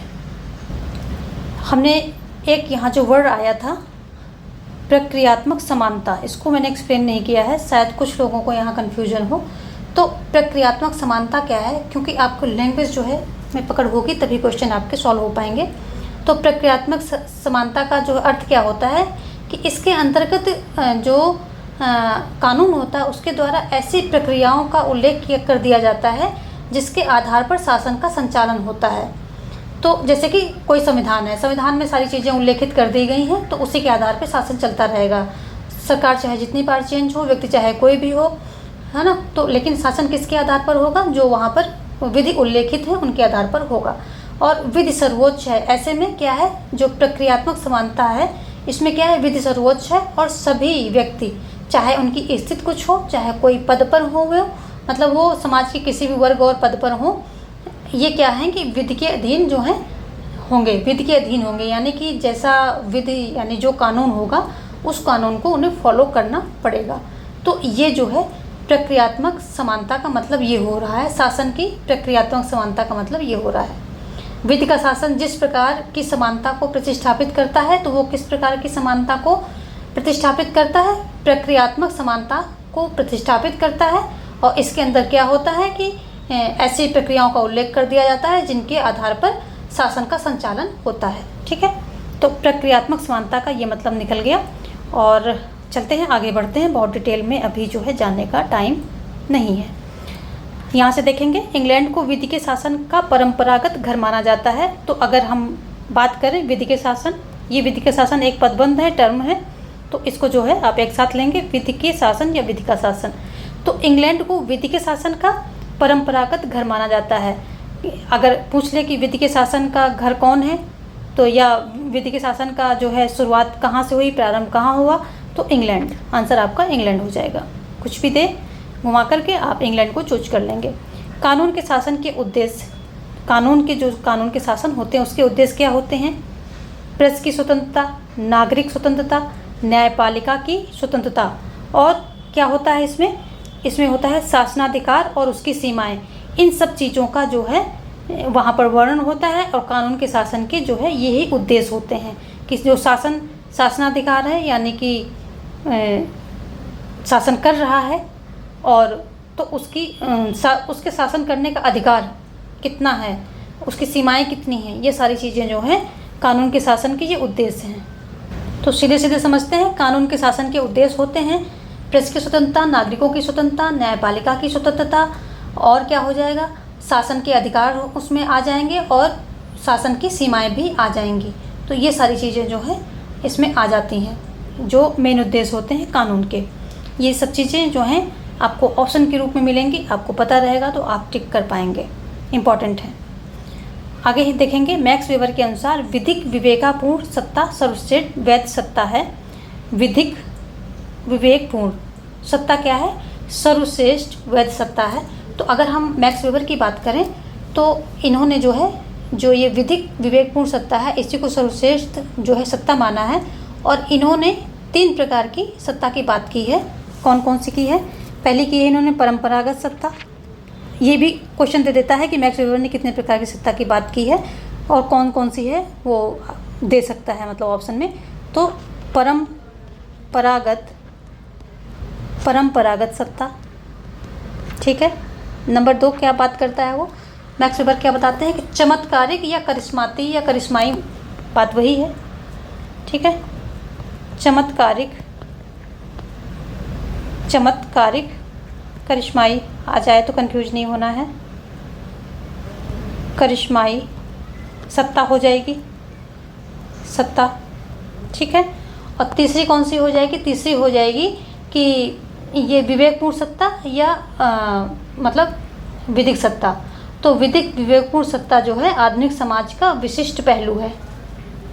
और जो ये विधिक विवेकपूर्ण सत्ता है इसमें क्या है कि तार्किकता की प्रक्रिया की अभिव्यक्ति है, यानी कि इसमें तार्किकता की अभिव्यक्ति होती है। तो नंबर 3 भी हम लिख ही लेते हैं, ऊपर दिया है वैसे।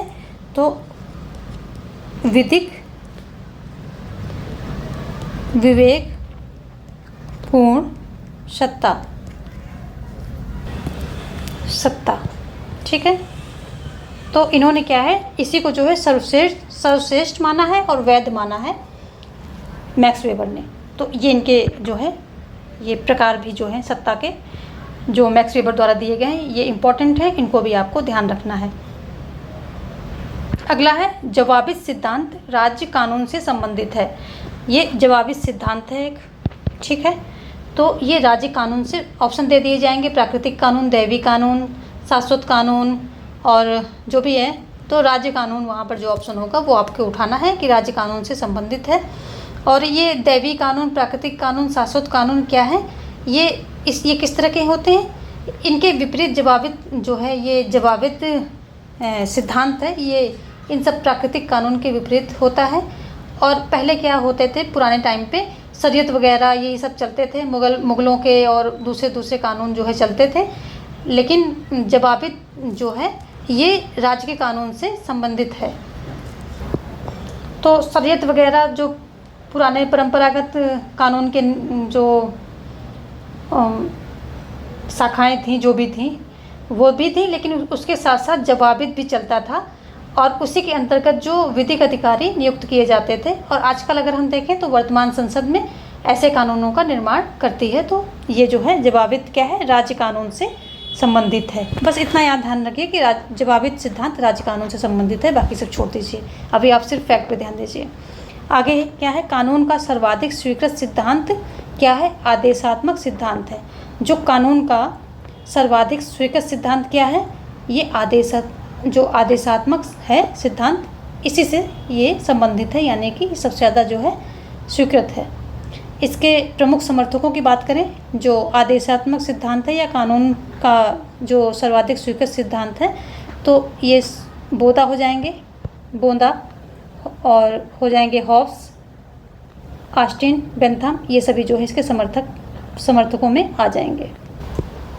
ये आगे ये भी कथन है, कानून बाह्य कार्यों के वो सामान्य नियम है जिनको प्रभुत्व संपन्न राजनीतिक सत्ता लागू करती है।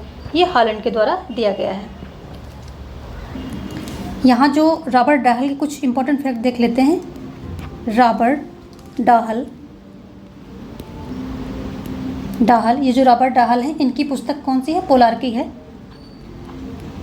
पोलार्की, ठीक है। इनकी पुस्तक क्या है? पोलार्की है। तो इसी में जो है इन्होंने बहुलवादी लोकतंत्र में विश्वास व्यक्त किया है। तो बहुलवादी लोकतंत्र में इन्होंने विश्वास व्यक्त किया है। और डेविड टूमैन की पुस्तक देख लेते हैं। डेविड टूमैन की पुस्तक का क्या नाम है? गवर्नमेंटल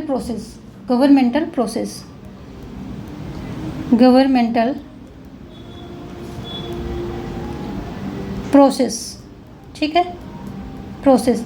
तो इसमें जो है इन्होंने जो गैर राजनीतिक समूह हैं उनकी भूमिका पर बल दिया है, ठीक है। तो ये कुछ इम्पोर्टेंट जो बुक्स हैं जो, और ये क्या है कि जो समूह पर ये जो है फोकस कर रहे हैं, सामाजिक समूहों पर फोकस कर रहे हैं, बहुलवाद पे फोकस कर रहे हैं, उनसे संबंधित है। चलिए हम देखेंगे अपना कुछ अगला टॉपिक क्या है, शक्ति, सत्ता एवं प्रभाव। शक्ति से संबंधित हम कुछ यहाँ पर स्टेटमेंट देखेंगे। तो शक्ति से संबंधित सबसे पहले आप देखिए, न्याय शक्तिशाली का हित है। न्याय शक्तिशाली का हित है, शक्तिशाली का हित है। थ्रेसिमेकस बहुत ही फेमस है, थ्रेसिमेकस इनके द्वारा दिया गया है। और ये संत ऑगस्टाइन के अनुसार न्याय के अभाव में राज डाकुओं का झुंड बन जाता है। ये किसके? संत ऑगस्टाइन। देख लेते हैं यहाँ पर, संत ऑगस्टाइन न्याय के अभाव में क्या है, ये जो राज्य है वो डाकुओं का झुंड बन जाता है। राज्य डाकुओं का झुंड बन जाता है। ठीक है, ये हो गया। अब यहाँ पर हम नीचे देख लेते हैं कुछ। सत्ता ज़्यादातर शक्ति के रूप में परिभाषित होती है, शक्ति आदेशों के पालन कराने की। तो जो है सत्ता ज़्यादातर शक्ति के रूप में परिभाषित होती है, और शक्ति कैसे? शक्ति आदेशों के पालन कराने की, है ना। मैकाइवर ने बोला है इसको। आगे है शक्ति भ्रष्ट कर देती है और पूर्व शक्ति जो है पूर्ण रूप से भ्रष्ट कर देती है। Lord Acton. जो शक्ति होती है मनुष्य को भ्रष्ट कर देती है, और पूर्ण शक्ति क्या है? पूर्ण रूप से भ्रष्ट कर देती है। लॉर्ड एक्टन का बहुत ही फेमस कथन है। अगला है मानवीय संबंधों के उस किसी भी स्थायी रूप को राजनीतिक व्यवस्था कहेंगे जिसमें महत्वपूर्ण अंगों में शक्ति शासन अथवा सत्ता अंतर्ग्रस्त हो। तो ये रॉबर्ट डाहल कथन है ये सारे शक्ति से संबंधित। शक्ति बंदूक की नली से निकलती है। माओ ने ये इनका फेमस कथन है। आगे है सत्ता या प्राधिकार वैध शक्ति मानी जाती है। तो इसको आप क्वेश्चन के फॉर्म में देखेंगे। ये तो सारे सेंटेंस हो गए आपके। ये क्वेश्चन इसको रख लीजिए। क्वेश्चन है क्या है? सत्ता हो या प्राधिकार हो, हम कह सकते हैं सत्ता, इसको प्राधिकार भी बोला जाता है। तो क्या है? वैध शक्ति मानी जाती है। जो सत्ता होती है उसी को क्या है? वैध शक्ति मानी जाती है। वैध शक्ति वही है, सत्ता को ही वैध शक्ति माना जाता है। आगे देखेंगे शक्ति और सत्ता औचित्यपूर्ण होना चाहिए। क्वेश्चन आएगा शक्ति कैसी होनी चाहिए? तो शक्ति कैसी होनी चाहिए? तो शक्ति औचित्यपूर्ण होनी चाहिए। ये आपका आंसर यहाँ ऑप्शन में से उठाना पड़ेगा। शक्ति कैसी होनी चाहिए? तो मतलब परंपरागत होनी चाहिए। शक्ति मतलब वहाँ ऑप्शन दिए रहेंगे और आपको औचित्यपूर्ण उठा लेना है। और फिर दूसरा क्वेश्चन क्या बनेगा यहाँ से कि ये किसकी सोच है? तो ये उदार सोच है। उदार सोच है या उदारवादियों का विचार है? उदारवादियों की सोच है ये उदार सोच का प्रतिफल है कि शक्ति जो है औचित्यपूर्ण होनी चाहिए। शक्ति और सत्ता औचित्यपूर्ण होना चाहिए। एक क्वेश्चन यहाँ से बनेगा कि औचित्य कैसी होनी चाहिए? तो औचित्यपूर्ण होनी चाहिए। दूसरा ये उदार सोच है या उदारवादियों का विचार है या उदारवादियों के विचार से प्रेरित है। दो क्वेश्चन बनेंगे यहाँ से। तो आगे देखेंगे जो शक्ति अभिजन का सिद्धांत है ये सी राइट मिल्स ने दिया था। और जो 1688 की गौरवपूर्ण क्रांति कहाँ हुई थी? तो ये इंग्लैंड में हुई थी। ठीक है। अगला है इतिहास कुलीन वर्गों का शमशान है। ये कथन बहुत ही फेमस है और किसने कहा है? तो पेरेटो ने कहा है। फिर है प्रबंधकीय क्रांति की बात जेम्स बर्नहम ने की है। तो प्रबंधकीय जो है क्रांति क्या है? एक पदबंध है, एक टर्म है। तो इस क्रांति की बात किसने की है? जेम्स बर्नहम ने की है। अब यहाँ पर हम कुछ एकलवादी संप्रभुता के इंपॉर्टेंट चीज़ें रह गई हैं। तो हेनरी मैन कटु आलोचक हैं, लेकिन वो क्या कहते हैं कि ऐसा संप्रभु इतिहास में खोजा नहीं जाया जा सकता। तो ये उनका फेमस कथन है। हेनरी मैन कानूनी संप्रभुता की आलोचना जो है करते हुए कहते हैं, क्या कहते हैं कि जो है ऐसा संप्रभु इतिहास में खोजा नहीं जाया जा सकता। ऐसा संप्रभु इतिहास में खोजा नहीं जाया जा सकता। ठीक है। हमने अभी बात की थी कि हेनरी मैन क्या है? जो एकलवादी संप्रभुता है, तो कानूनी संप्रभुता इसके सबसे बड़े आलोचक हैं। तो उन्होंने यही सेंटेंस बोला था कि ऐसा संप्रभु इतिहास में खोजा नहीं जाया जा सकता। जबकि हंसा कहते हैं कि ऑस्टिन के संप्रभुता संबंधी विचार में हवलदारी की गंध आती है। तो ये ऑस्टिन का जो है हर्नसा का है। हर्नसा कहते हैं कि ऑस्टिन के संप्रभुता संबंधी विचार में हवलदारी की गंध आती है। तो देख लेते हैं ऑस्टिन के संप्रभुता संबंधी जो इनका विचार है, विचार में हवलदारी की गंध आती है। हवलदारी की गंध आती है। तो ये सभी बड़े ही फेमस कथन हैं। कौन क्या देंगे आयोग की तरफ से, क्या जो है वहाँ पर रखा गया है, लेकिन हमें तो देखना ही पड़ेगा सब कुछ। ऐसे जो लॉर्ड ब्राइस हैं, ये ब्राइस महोदय भी कहते हैं, क्या कहते हैं कि जो है ऑस्टिन का संप्रभुता संबंधी विचार आधुनिक काल से कोसों दूर है। तो ये भी बोलते हैं ऑस्टिन का संप्रभुता पर विचार आधुनिक काल से कोसों दूर है। तो ये सारी बातें जो है कही गई हैं।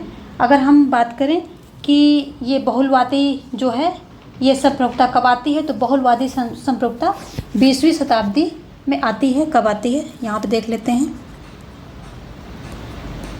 बहुलवादी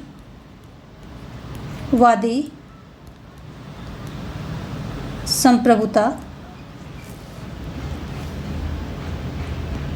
20वीं शताब्दी में अगर हम स्पेसिफिक देखें तो द्वितीय विश्व युद्ध हुआ था, विश्व युद्ध के बाद ये इस समय आती है। और किसके प्रतिरूप आती है? ये जो एकलवादी संप्रभुता है इसके प्रतिरूप में आती है। और जो है इसकी काफ़ी आलोचना होती है। जो 16वीं शताब्दी से लेकर 19वीं शताब्दी तक एकलवादी संप्रभुता विद्यमान थी, और फिर 20वीं शताब्दी में क्या कौन सी आती है? बहुलवादी संप्रभुता आती है। तो एकलवादी का भी देख लीजिए। एकलवादी 16वीं से 19वीं तक ये विद्यमान थी। जो हॉब्स कहते हैं कि सीमित संप्रभुता अपने आप में विरोधाभास है, कथन है हॉब्स का कि सीमित संप्रभुता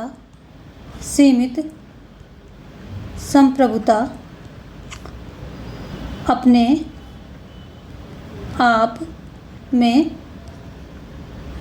क्या है? विरोधाभास है। ऐसे सेबाइन का एक जो है काफ़ी महत्वपूर्ण कथन है कि बौद्ध ना तो मध्यकालीन रहा और ना ही आधुनिक कालीन हो सका, क्योंकि पहले उसने जो है अपने संप्रभु को सर्वशक्तिमान बनाया, बाद में उसको जो ईश्वरी कानून के अधीन कर दिया। इसमें जैसे कि वो बिना जो है जनता की मर्जी के कर नहीं लगा सकता है, मौलिक कानून के अधीन कर दिया, ईश्वरी कानून के अधीन कर दिया। क्वेश्चन बनता है यहाँ से कि किसने जो है अपने संप्रभु को जो है कर लगाने के लिए जनता की सहमति पर रखा? तो ये आ जाएगा बौद्ध ने ये रखा था कि संप्रभु जो है जनता की सहमति के बिना कर नहीं लगा सकेगा। तो इस तरह से क्वेश्चन पूछता है। ठीक है, अब हम थोड़ा सा राजनीतिक सिद्धांत से संबंधित जो है कुछ चीज़ों को देखेंगे। तो इसमें क्या है, इसमें हम जो राजनीतिक शास्त्र की प्रकृति देखेंगे, उसके क्षेत्र के बारे में थोड़ा बहुत जो मेन पॉइंट हैं, व्यवहारवाद और उत्तर व्यवहारवाद देखेंगे। तो उत्तर व्यवहारवाद क्या है? व्यवहारवाद का संशोधन है। मात्र क्या है? संशोधन है। इतनी बात जो है ध्यान रखनी है। ये क्वेश्चन में पूछा भी जाता है कि उत्तर व्यवहारवाद क्या है? तो व्यवहारवाद का संशोधन है। व्यवहारवाद के जो विचार थे, जो भी वहाँ पर उसमें कुछ रूल्स नियम थे, उसका संशोधन है।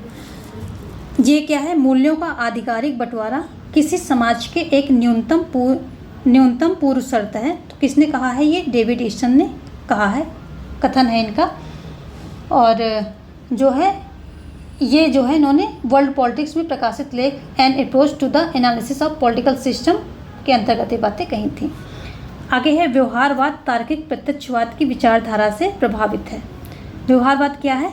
जो तार्किक प्रत्यक्षवाद है, तार्किक प्रत्यक्षवाद की विचारधारा से प्रभावित है। ये एज अ क्वेश्चन आएगा। व्यवहारवाद किससे प्रभावित है?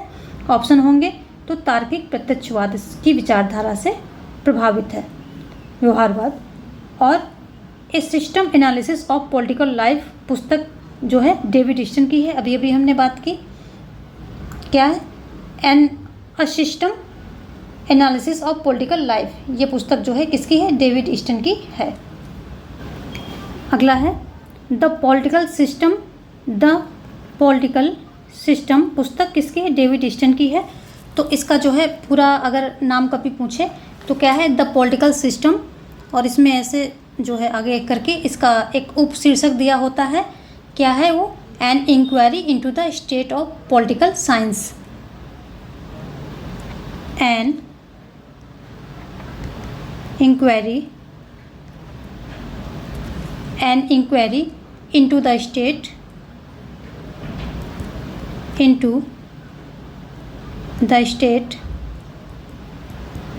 the state of political science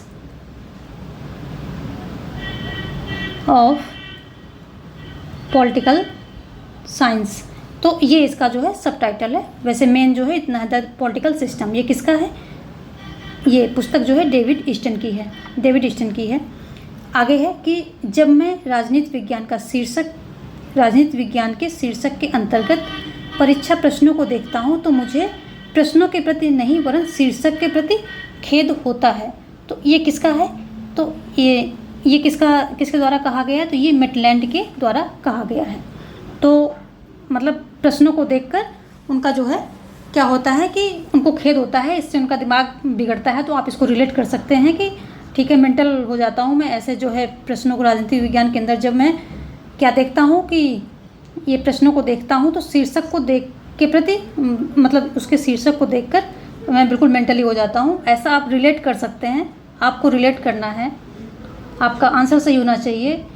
मतलब नहीं होता है कि आप उसको कैसे कर रहे हैं, देसी तरीका अपना रहे हैं या कौन सा तरीका अपना रहे हैं। तो कहीं ना कहीं हर एक सेंटेंस को कहीं ना कहीं से रिलेट कर दीजिए तो वो फिक्स हो जाएगा, आपको कन्फ्यूजन नहीं होगी।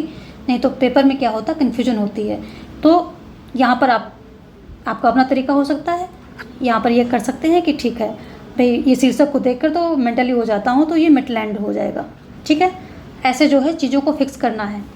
इसी तरह से अगला है राजनीति विज्ञान समाज विज्ञानों का वह भाग है जिसका संबंध राज्य के आधार और सरकारों के सिद्धांतों से होता है। तो ये पॉल जेनेट है। इसको भी आप रिलेट करेंगे। कैसे रिलेट करना है? आप रिलेट करेंगे और तभी ये सारी चीज़ें याद होंगी। आगे है राज जीवन का मूलभूत आवश्यकताओं के निमित्त अस्तित्व में आया है और श्रेष्ठ जीवन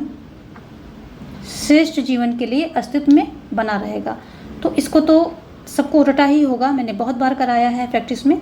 ये अरस्तु ने कहा है कि जो मूलभूत आवश्यकताओं के लिए अस्तित्व में आया है राज्य और श्रेष्ठ जीवन के लिए बना रहेगा, अरस्तु के द्वारा कहा गया है।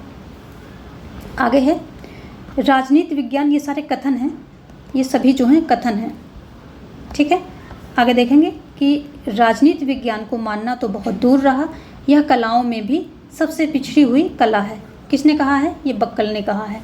तो अगर इसको रिलेट करेंगे तो कैसे करेंगे? रिलेट सबको करना है, जैसे मर्जी वैसे करो। यहाँ पे कर सकते हो, यहाँ कला है और यहाँ बक्कल है, तो कल और कला दोनों मैच कर रहे हैं कि कलाओं में भी पिछड़ी हुई है तो बक्कल, कल कला। आप इसको जो है थोड़ा सा राइम जैसा यहाँ बन रहा है तो इसको रिलेट कीजिए। ठीक है, बक्कल ने बोला है कि राजनीतिक विज्ञान जो है कलाओं में भी पिछड़ी हुई है। आगे है राजनीति विज्ञान हमें बतलाता है कि पिछले समय में राज्य का क्या रूप रहा, इस समय क्या स्वरूप है और आगे जो है इसका क्या आदर्श रूप होना चाहिए। बहुत ही फेमस परिभाषा है और गेटल के द्वारा दी गई है। इसको तो याद करना बहुत ही आसान है क्योंकि कुछ चीज़ें बहुत फेमस होती हैं। ठीक है, तो ये मैटलैंड जो है राजनीतिक विज्ञान को विज्ञान नहीं मानते हैं। मैटलैंड क्या है? राजनीतिक विज्ञान को नहीं मानते हैं, तभी ये मेंटल हो जाते हैं राजनीतिक विज्ञान के शीर्षक को देख करके। ठीक है, नहीं मानते हैं। और बक्कल जो है इसको कलाओं में भी जो हैं कलाओं में भी पीछे मानते हैं कि ये जो कला विज्ञान है इसमें भी ये बहुत पीछे है। तो ये अन्य में आ जाएंगे जो राजनीतिक विज्ञान को विज्ञान नहीं मानते हैं। तो एक तो मैटलैंड है, दूसरे हो जाएंगे बक्कल, काम्टे, मोस्का, बर्ग, ये सारे जो हो जाएंगे जो कि राजनीतिक विज्ञान को विज्ञान नहीं मानते हैं। जबकि अगर हम बात करें तो अरस्तु, बोंदा, हॉब्स, मॉन्टेस्क्यू और ब्राइस, ब्लंटसली, जेलिनेक, डॉक्टर फाइनर, लास्की, ये सब क्या है? विज्ञान जो राजनीति विज्ञान है इसको जो है विज्ञान के रूप में स्वीकार करते हैं। कौन कौन से हैं? पोदा, Hobbes, Montesquieu, Bryce, Bluntschli, Jellinek, Finer, Laski, ये है। और अरस्तु ने तो इसे राजनीति विज्ञान का सर्वोच्च विज्ञान माना है। किसने माना है? अरस्तु ने क्या है, राजनीति विज्ञान को क्या माना है? सर्वोच्च विज्ञान माना है। ध्यान रखने वाली बात है, इंपॉर्टेंट फैक्ट है ये, ठीक है। इसी तरह बर्नार्ड शॉ ने इसे यानी कि राजनीति विज्ञान को क्या माना है? इसे ऐसा विज्ञान माना है जो मानवीय सभ्यता को सुरक्षित रख सकने में सक्षम है, ठीक है। इसे मानवीय सभ्यता को सुरक्षित रख सकने वाला विज्ञान कहा है। किसने कहा है? बर्नार्ड शॉ ने बोला है ऐसा।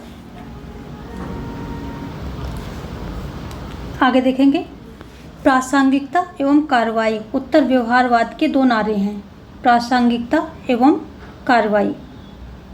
ये एक पदबंध जैसा है। ये उत्तर व्यवहारवाद के दो नारे हैं, या कभी मांगे आ जाएंगी तो आपको क्वेश्चन दे देगा कि जो है जो उत्तर व्यवहारवाद की दो मांगे क्या हैं या दो नारे क्या हैं। तो प्रासंगिकता एवं कार्रवाई। उत्तर व्यवहारवाद क्या है? उत्तर व्यवहारवाद जो है व्यवहारवाद का अगला चरण है, ठीक है। संशोधन है, ठीक है। अगला चरण है, कुछ भी पूछ सकता है।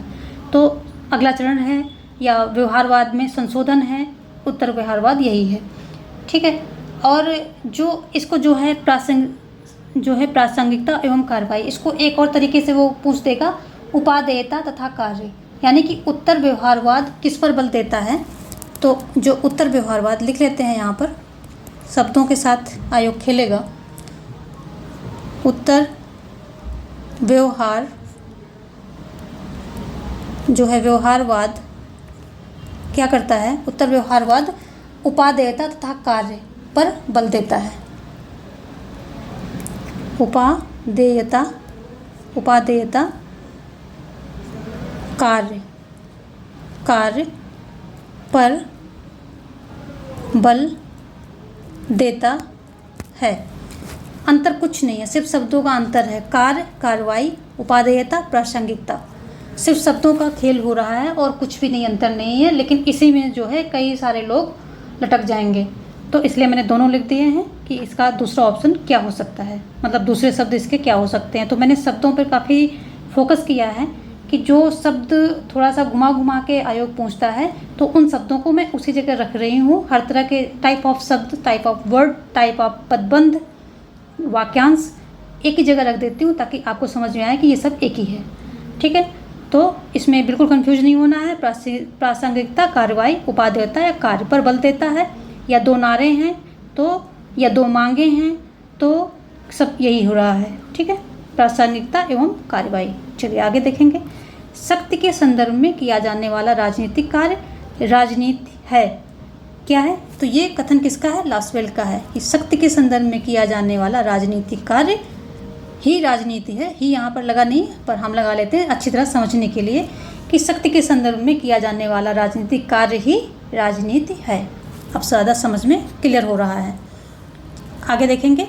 न्यू एस्पेक्ट्स ऑफ पॉलिटिक्स के लेखक चार्ल्स ई मरियम हैं। तो चार्ल्स ई मरियम जो हैं ये न्यू एस्पेक्ट ऑफ पॉलिटिक्स, तो इसका हिंदी आप लोग चलो लिख देती हूँ, न्यू एस्पेक्ट ऑफ पॉलिटिक्स के लेखक कौन है? चार्ल्स ई मरियम है। तो ये जो चार्ल्स ई मरियम महोदय हैं, चार्ल्स ई मरियम हैं, ये क्या है? ये जो शिकागो ये हुई थी, शिकागो विश्वविद्यालय में परंपरागत राजनीति सिद्धांत के स्थान पर क्या है, आधुनिक राजनीतिक सिद्धांत लाया गया था। तो इसकी जो है अध्यक्षता चार्ल्स मरियम ने की थी। किसकी? शिकागो विश्वविद्यालय में, जो ये एक प्रकार से ये वहाँ पर बैठ के ये जो एक कमेटी थी बैठी थी और राजनीति जो परंपरागत राजनीतिक सिद्धांत की जगह पर आधुनिक राजनीतिक सिद्धांत लाया जा रहा था, तो उसके अध्यक्ष थे ये। तो कर लेते हैं शिकागो विश्वविद्यालय, शिकागो विश्वविद्यालय में जो ये आधुनिक राजनीतिक सिद्धांत लाने के लिए ये चार्ल्स ई मरियम ने इस जो है मीटिंग की या समिति की अध्यक्षता की थी, अध्यक्षता की थी। ठीक है, यहाँ पर लिख दिया, आप इसको अपने तरीके से लिख लेंगे। चार्ल्स ई मरियम ने अध्यक्षता की थी शिकागो विश्वविद्यालय में हुई इस मीटिंग का, और इन्हें ही क्या कहा जाता है, बौद्धिक जनक। तो इसलिए चार्ल्स ई मरियम को आधुनिक राजनीतिक सिद्धांत का बौद्धिक जनक कहा जाता है। तो देख लेते हैं, यहाँ पर थोड़ी सी यहाँ पहले हम जगह बनाएंगे, उसके बाद देखेंगे कि क्या हो सकता है।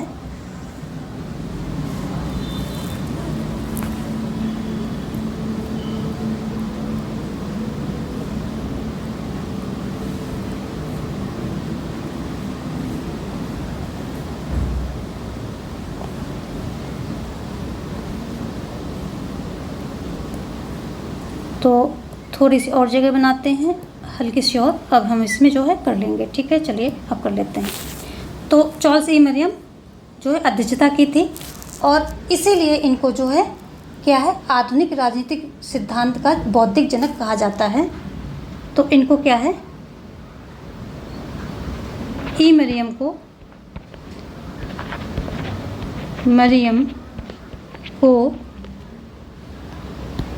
आधुनिक राजनीतिक विज्ञान सिद्धांत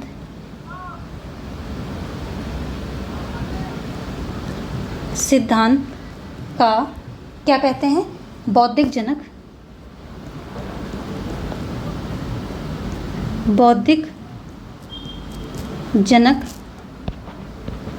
कहा जाता है।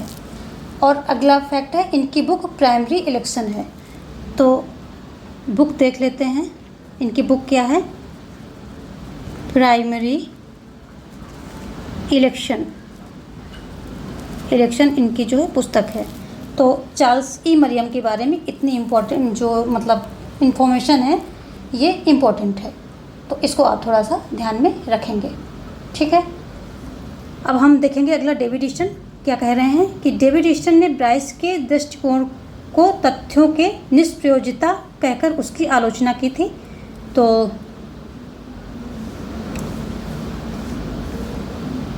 तो यहाँ पर पूछेगा कि डेविड ईस्टन ने ब्राइस के दृष्टिकोण को तथ्यों की निष्प्रयोजिता कहकर आलोचना की। क्वेश्चन कैसे आएगा, क्वेश्चन पूछेगा कि जो ये डेविड ईस्टन है, तो निम्नलिखित में से किसकी आलोचना की, तथ्यों की निष्प्रयोजिता कह करके। तो ऑप्शन में दिए होंगे वहाँ मैक्स वेबर और जो भी हैं विचारक दे दिए होंगे, तो आपको जेम्स ब्राइस जो है, जेम्स ब्राइस को उठा लेना है, ब्राइस यानी कि जेम्स ब्राइस को आपको टिक करना है। यहाँ पे 2 क्वेश्चन बनेंगे कि तथ्यों की निष्प्रयोजिता किससे संबंधित है, तो ये भी आपको बताना है। किसने बोला है, किसने आलोचना की है, तो ईस्टन ने की है, डेविड ईस्टन ने। किसकी की है, तो ब्राइस की है। तो ऐसे जो है एक लाइन से 2-2, 3-3 क्वेश्चन बनेंगे। तो यानी कि आपको हर पॉइंट को यहाँ पर ध्यान देना होगा वन लाइनर में। तो किसने आलोचना की है, डेविड ईस्टन ने की है। किसकी की है, ब्राइस की है। क्या कह के की है, तथ्यों की निष्प्रयोजिता कह करके की है। ठीक है, और अगर हम डेविड ईस्टन के बारे में थोड़ी सी बात कर लें, क्योंकि ये भी इम्पोर्टेंट है, तो इनको व्यवहारवाद का जनक कहा जाता है। जो यहाँ पर हमने क्या देखा, चार्ल्स ई मरियम को क्या बोला गया, जो आधुनिक राजनीतिक सिद्धांत का बौद्धिक जनक बोला गया, और डेविड ईस्टन क्या है, व्यवहारवाद का इनको जनक कहा गया है, जनक कहा गया। ठीक है, इन्होंने कुछ सिद्धांत दिए हैं। कौन कौन से दिए हैं, जैसे मूल्यों के आधिकारिक आवंटन का सिद्धांत, आगत निर्गत सिद्धांत, व्यवस्था सिद्धांत, ये सारे दिए हैं। हमने इनको प्रैक्टिस में बार बार और कई बार किया है, फिर भी हम आज लिख लेते हैं, यहाँ पे एक जगह समराइज कर देते हैं कौन कौन से सिद्धांत दिए हैं। तो मूल्यों के आधिकारिक आवंटन, पहला क्वेश्चन हमने यही किया था।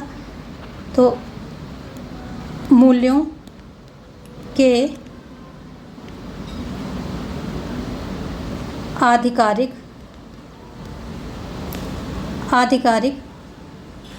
आवंटन, ठीक है, पहला सिद्धांत आवंटन का सिद्धांत है ये। ठीक है, दूसरा देख लेते हैं क्या है, यहीं पर देख लेते हैं। तो दूसरा हम इनका एक और कहा जाता है कि व्यवस्था सिद्धांत का जनक कहा जाता है। व्यवस्था सिद्धांत का जनक, ये सब जनक की बात हो रही है। तो व्यवस्था सिद्धांत का जनक। ठीक है, और क्या कहा जाता है? आगत निर्गत सिद्धांत का जनक। ठीक है, तीसरा क्या है? आगत निर्गत, इसको मैंने कई बार प्रैक्टिस में कराया है। आगत निर्गत सिद्धांत का भी इन्हें जनक बोला जाता है। ठीक है, ये सारी बातें इनसे संबंधित हैं। आगे देखेंगे कि बिस्मार्क ने राजनीतिक विज्ञान की परिभाषा संभव की कला के रूप में की है। ठीक है, संभव की कला किसने? बिस्मार्क ने। इतना याद रखिए आप, ज़्यादा डेप्थ में अब नहीं जाइए। बिस्मार्क ने राजनीति की परिभाषा कैसे की है? कि संभव की कला के रूप में किया है। आगे है, यूनेस्को ने राजनीति विज्ञान का क्षेत्र 1948 में निर्धारित कर दिया था। ठीक है, और इन्होंने जो है इसमें कौन कौन से अध्ययन विषय शामिल किए गए थे इसके अंतर्गत? जब इन्होंने क्षेत्र का निर्धारण कर दिया यूनेस्को ने, तो कौन कौन से जो है विषय शामिल किए गए? एक तो किया गया पहला राजनीति सिद्धांत,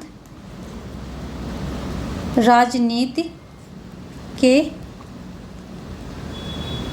सिद्धांत दूसरा शामिल किया गया। इसमें दूसरा किया गया था कि राजनीतिक संस्थाएं, तो राजनीतिक संस्थाएं। ठीक है, तीसरा क्या शामिल किया इसमें? राजनीतिक दल, समूह, लोकमत, ये सब आ गए।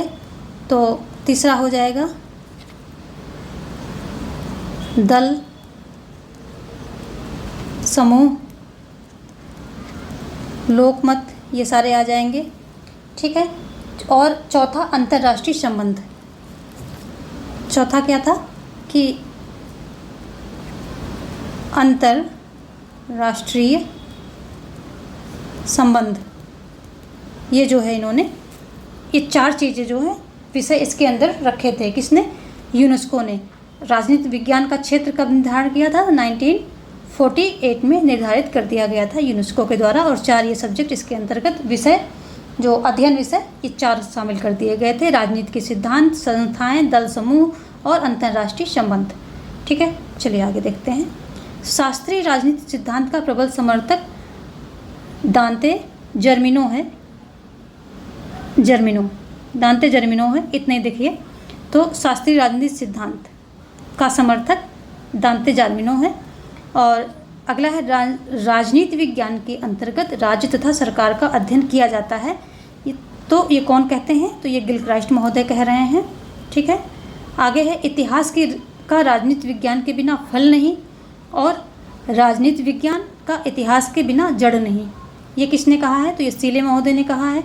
सीले महोदय फल और जड़ की बात करते हैं प्लस थल की बात करते हैं, यानी कि ये भूभाग को नहीं मानते हैं। क्या? जब राज्य के जो चार तत्व हैं तो उसमें क्या कहते हैं ये कि मतलब भूभाग जो है आवश्यक तत्व नहीं है।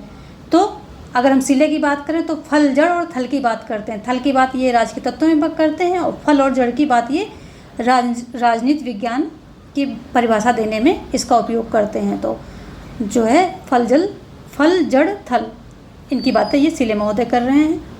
आगे है कौन क्या कब कैसे प्राप्त करता है, यह राजनीति का विषय है। कौन कहता है? लास्टवेल महोदय ये कह रहे हैं कि कौन क्या कब और कैसे प्राप्त करता है। तो ये किसका विषय है? ये जो है राजनीति का विषय है। और ये विचार आता कहाँ से? इनकी पुस्तक है, बहुत ही फेमस पुस्तक है, politics, who gets what when how. तो इनकी पुस्तक देख लेते हैं। पुस्तक है इनकी पॉलिटिक्स।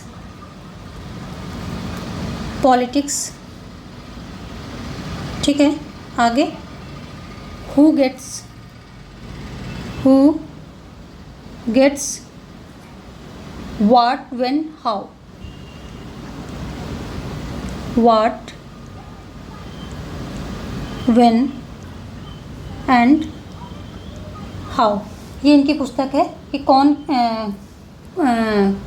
कौन क्या कब कैसे पाता है।